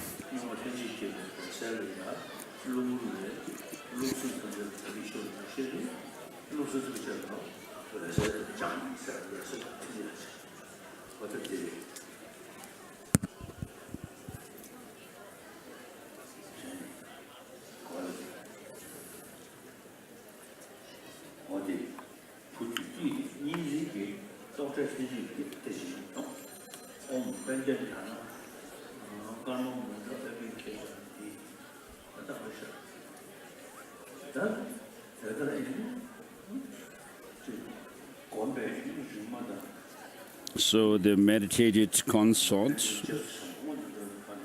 and you go into union and then experience the four joys sequentially, and then you experience the clear light of innate clear light mind, and which helps to purify or overcome all the defilements. As Jamyang Shepa Rinpoche says, although both the Tantra and the Sutra teach emptiness, the subjective mind meditating on emptiness that is superior is only taught in the highest Tantra. And therefore, the subtlest obscuration to knowledge can only be overcome through the highest Yoga Tantra practice.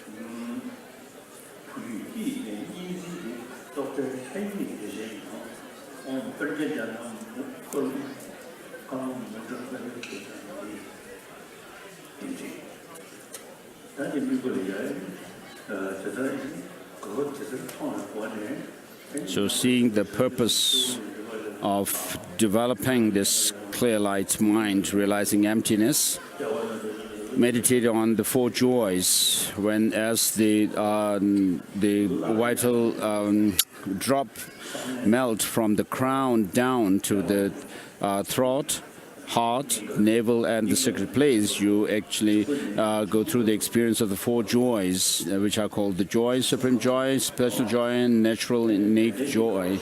And then they are brought back in the backwards movement, and again you experience these the joy, supreme joy, special joy, and innate, natural innate joy sequentially as they move up. From the perspective of the great, self-cognizing, naturally innate clear light mind, all phenomena of the are of the same taste. Seeing this is the nature of the wisdom, knowledge, empowerment. Next is giving the name empowerment. For that, you make a mandala offering. Please repeat this request. Gema. Allah, the Vajra Master, please grant me the four empowerments: the power of awareness, the direct insight, the pristine wisdom that has always been self-arisen. Give me the fourth instruction, fourth empowerment. So keep your body upright in the Vajrayana posture with the 7 postures or features. So sit straight, straighten your spine, you breathe calmly and naturally.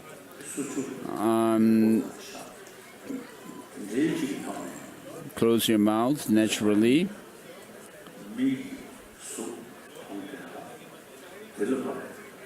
And don't follow what your eye sees, nor what the ears hears. and sound and smell also, and taste, as well as tactile sensation. Don't follow these. As you do experience, like in a deep sleep, there's only the mental consciousness, and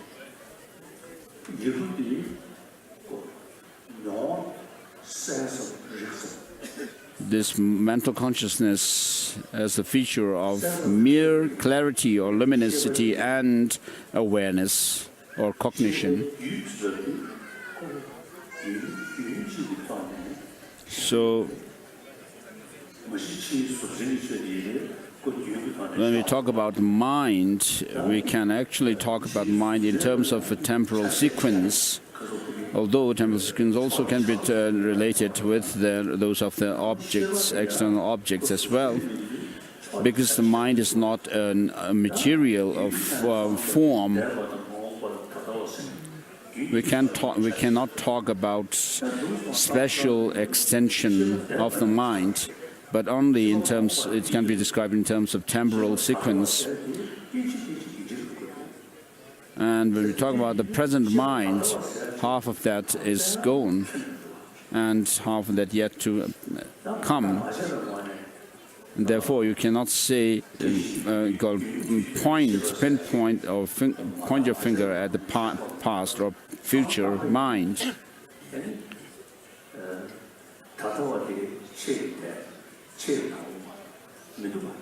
So when you analyze the mind itself, the present also is half gone and half yet to come.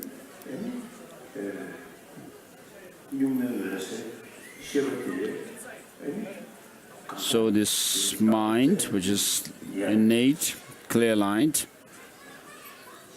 cannot be found when you search for it in its designated object.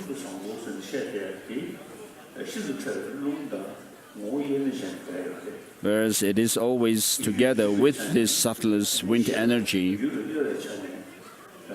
and cognitive nature is the mind, and then the movement towards the objects is that of the function of the wind energy.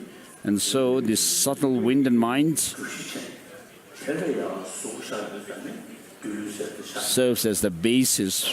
As they get more purified, it serves as a basis for manifesting into those of the illusory body and the clear light mind.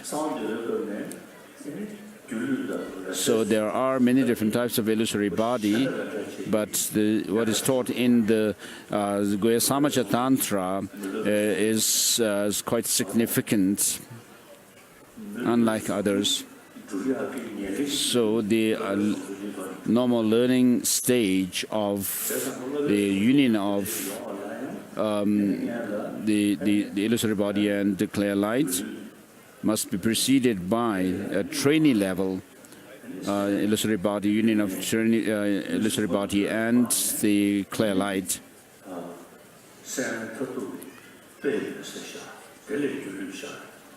So once you attain that of the final meaning clear light, the example clear light, from there the illusory body arises, and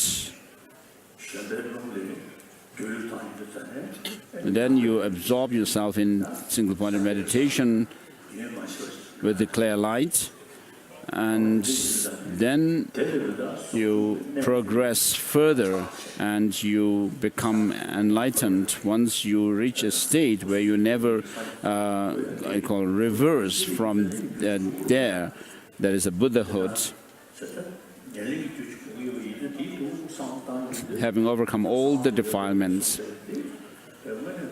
And so the Guhyasamaja explanation of how one progressively achieves the union of a normal learning stage, can give you some conviction as to, there's no other way that you can actually attain this state of a union.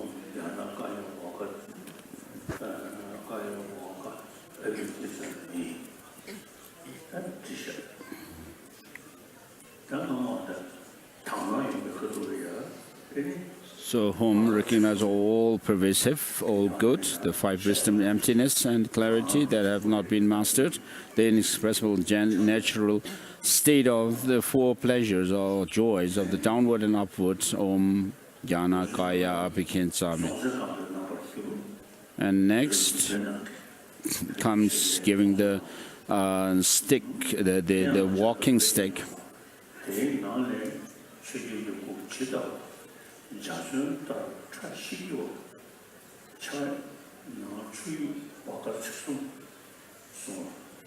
So Songtsen Gampo appears as a transformation of Vajraguru, and he appears in the form of a rainbow and light. His vivid and bright rainbow-like body holds a Dharma walking stick made of a wood called ba, and that has these three joints. He touches that walking stick to your heart while giving the following explanation. Generating the stick is symbolic for the unique drop of Dharmata. It is upright, its uprightness spontaneously arisen and fundamental nature, its whiteness, freedom from stains of the imprints, its softness and beauty, symbolizes freedom from karma and afflictions. It is its shiny and resplendent aspect symbolizes pervasive, untainted bliss. So in the highest Yoga Tantra teachings also there's mention of the fundamental consciousness called Alaya Vijnana. And the seizing unimpeded wisdom, the three joints are the three spontaneous kayas. It never changes and recognizes its own nature, owing to the sport of the sense afflictions, kayas, wisdom, self-appearance and self-liberation made obstructions and imprints of the fundamental consciousness be purified and made become one with the Mahakarunika's mind. Jnana Abhishekati. So this completes the initiation of Lokeshvara. So you have pledged that you will meditate on bodhicitta and the wisdom of emptiness already. So this you should not forget.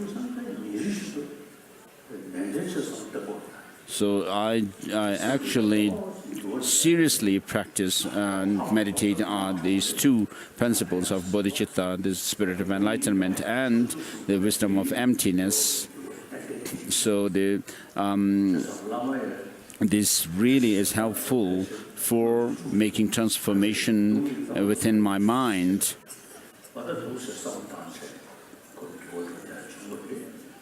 So I have meditated on these principles for a long time.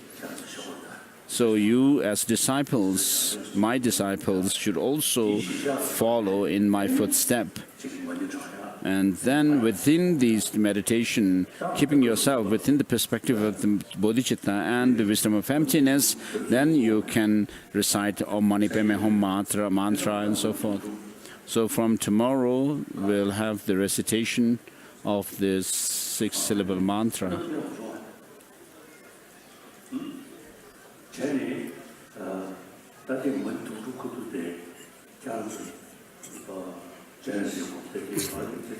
So of course there is the text for meditating and visualizing Avalokiteshvara, and so during the recitation of mantra, the 6-syllable mantra, do your best to meditate and cultivate the bodhicitta and the view of emptiness, so that you can actually make people say that this time, this recitation and the collection of the Mani mantra has been quite different from the previous times.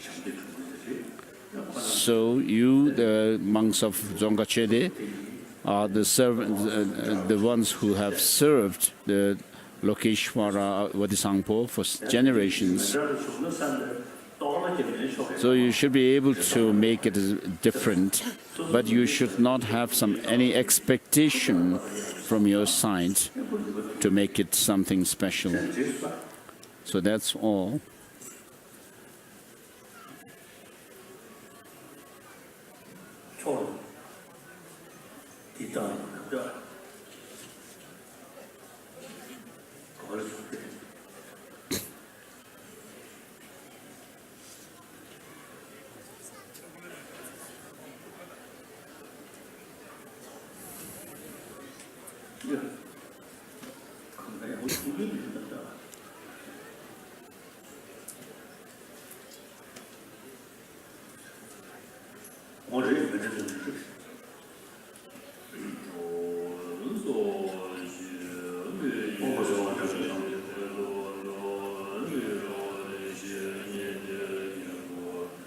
Sangye shendo mekte bewa ye chokwen namta shingla che bar sho Rana mandala kamne yataya me. So if you want the text for daily practice after taking this initiation of Avalokiteshvara, please come to me. Tabe sendev na kanjin gombo tenzin yatso ye kotse mishi kenjara rabden shedun lenge. This is a long life prayer of His Holiness the Dalai Lama.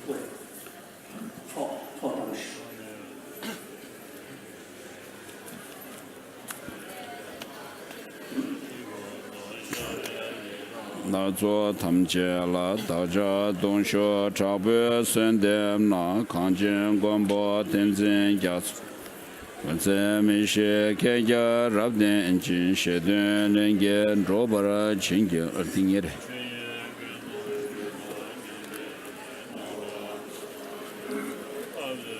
Penze topjo ngawa lhaye lha rabjam tusum gyawa tamche daja dongsho chakwe sendem na kanjin gombo tenzin yatso kotse mishi kenja rabden jin shedun lenge drobara chingye lobje kange ngedun shin chodo shewa namjan orbu tere same miyo kunsan gewe Tambe chöge tsonam la daja dongsho chabe sendem na kanjin gombo tenzin gyatso ye kotse mishi kegyara rabden shedun lenge drobara chingye lob chamla cheba we tendun onsum chewe yeshi namdara doje chongle miche aba rikchu pabe gedun tamchi daja dongsho chabe sendem na kanjin gombo tenzin yatso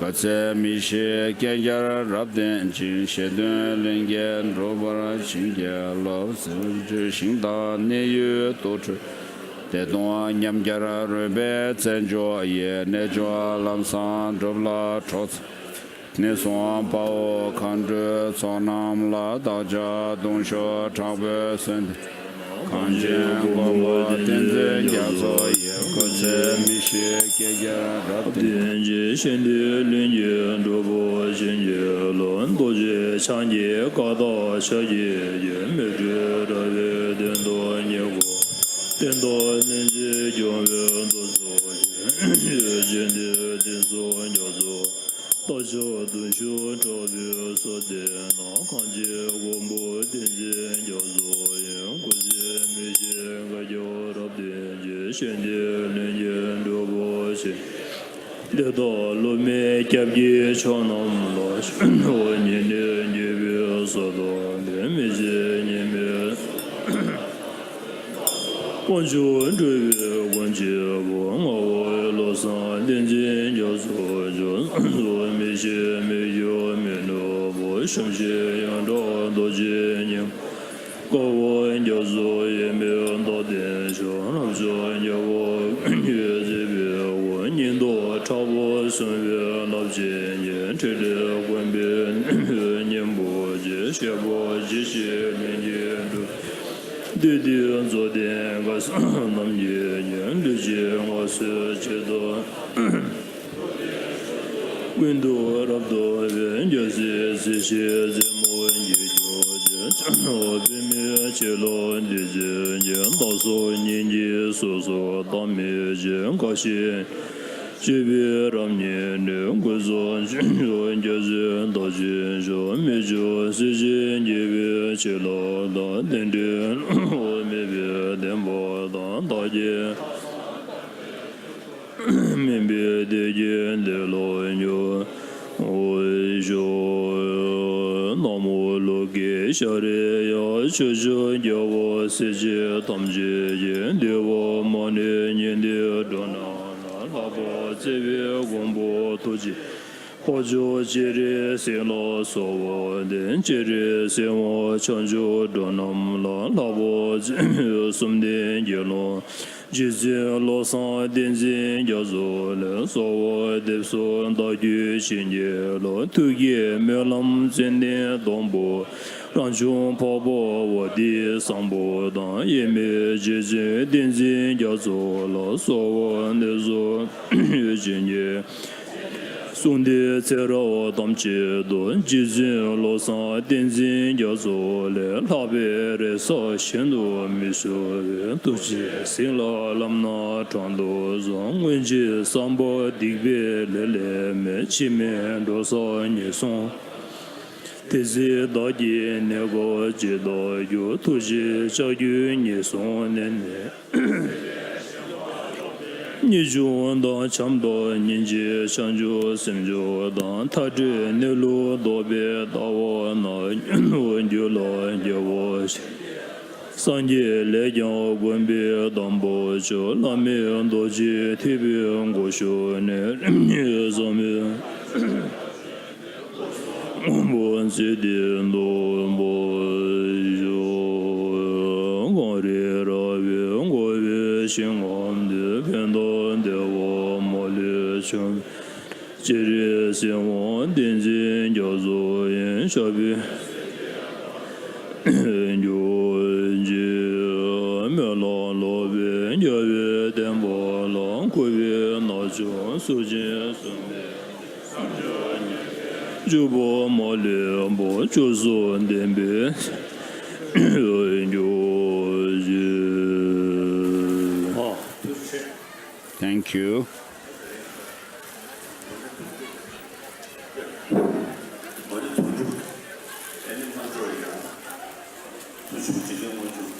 So as a preliminary to this, the recitation of the six-syllable mantra, we have done this is the Lokeshwara, great compassionate Lokeshwara initiation at the request of Dzongkha Chödye, and I am satisfied, and you should also practice well. And when you recite the mantra, six-syllable mantra, you should please do recite it very attentively so that you'll be able to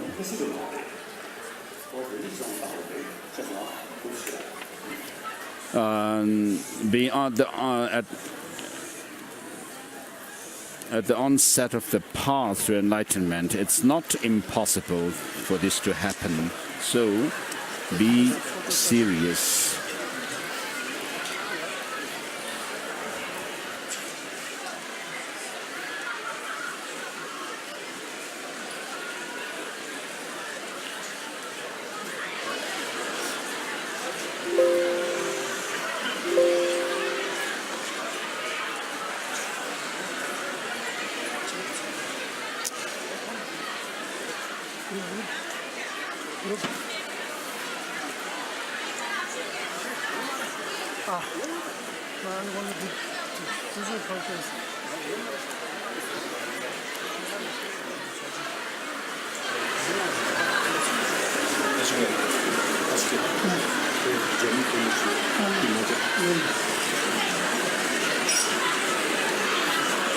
There's one lady from China,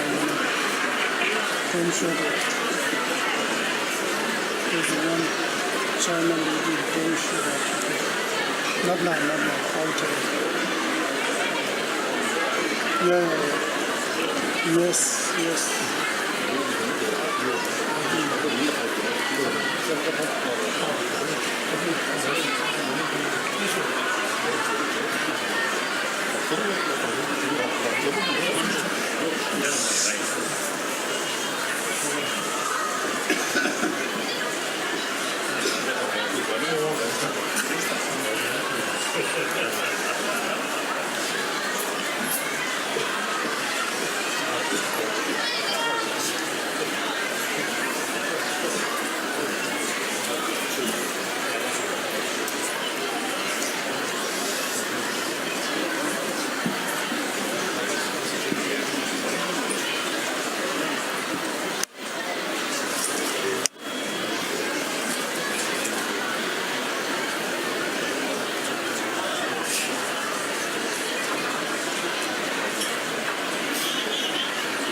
so much. Thank you.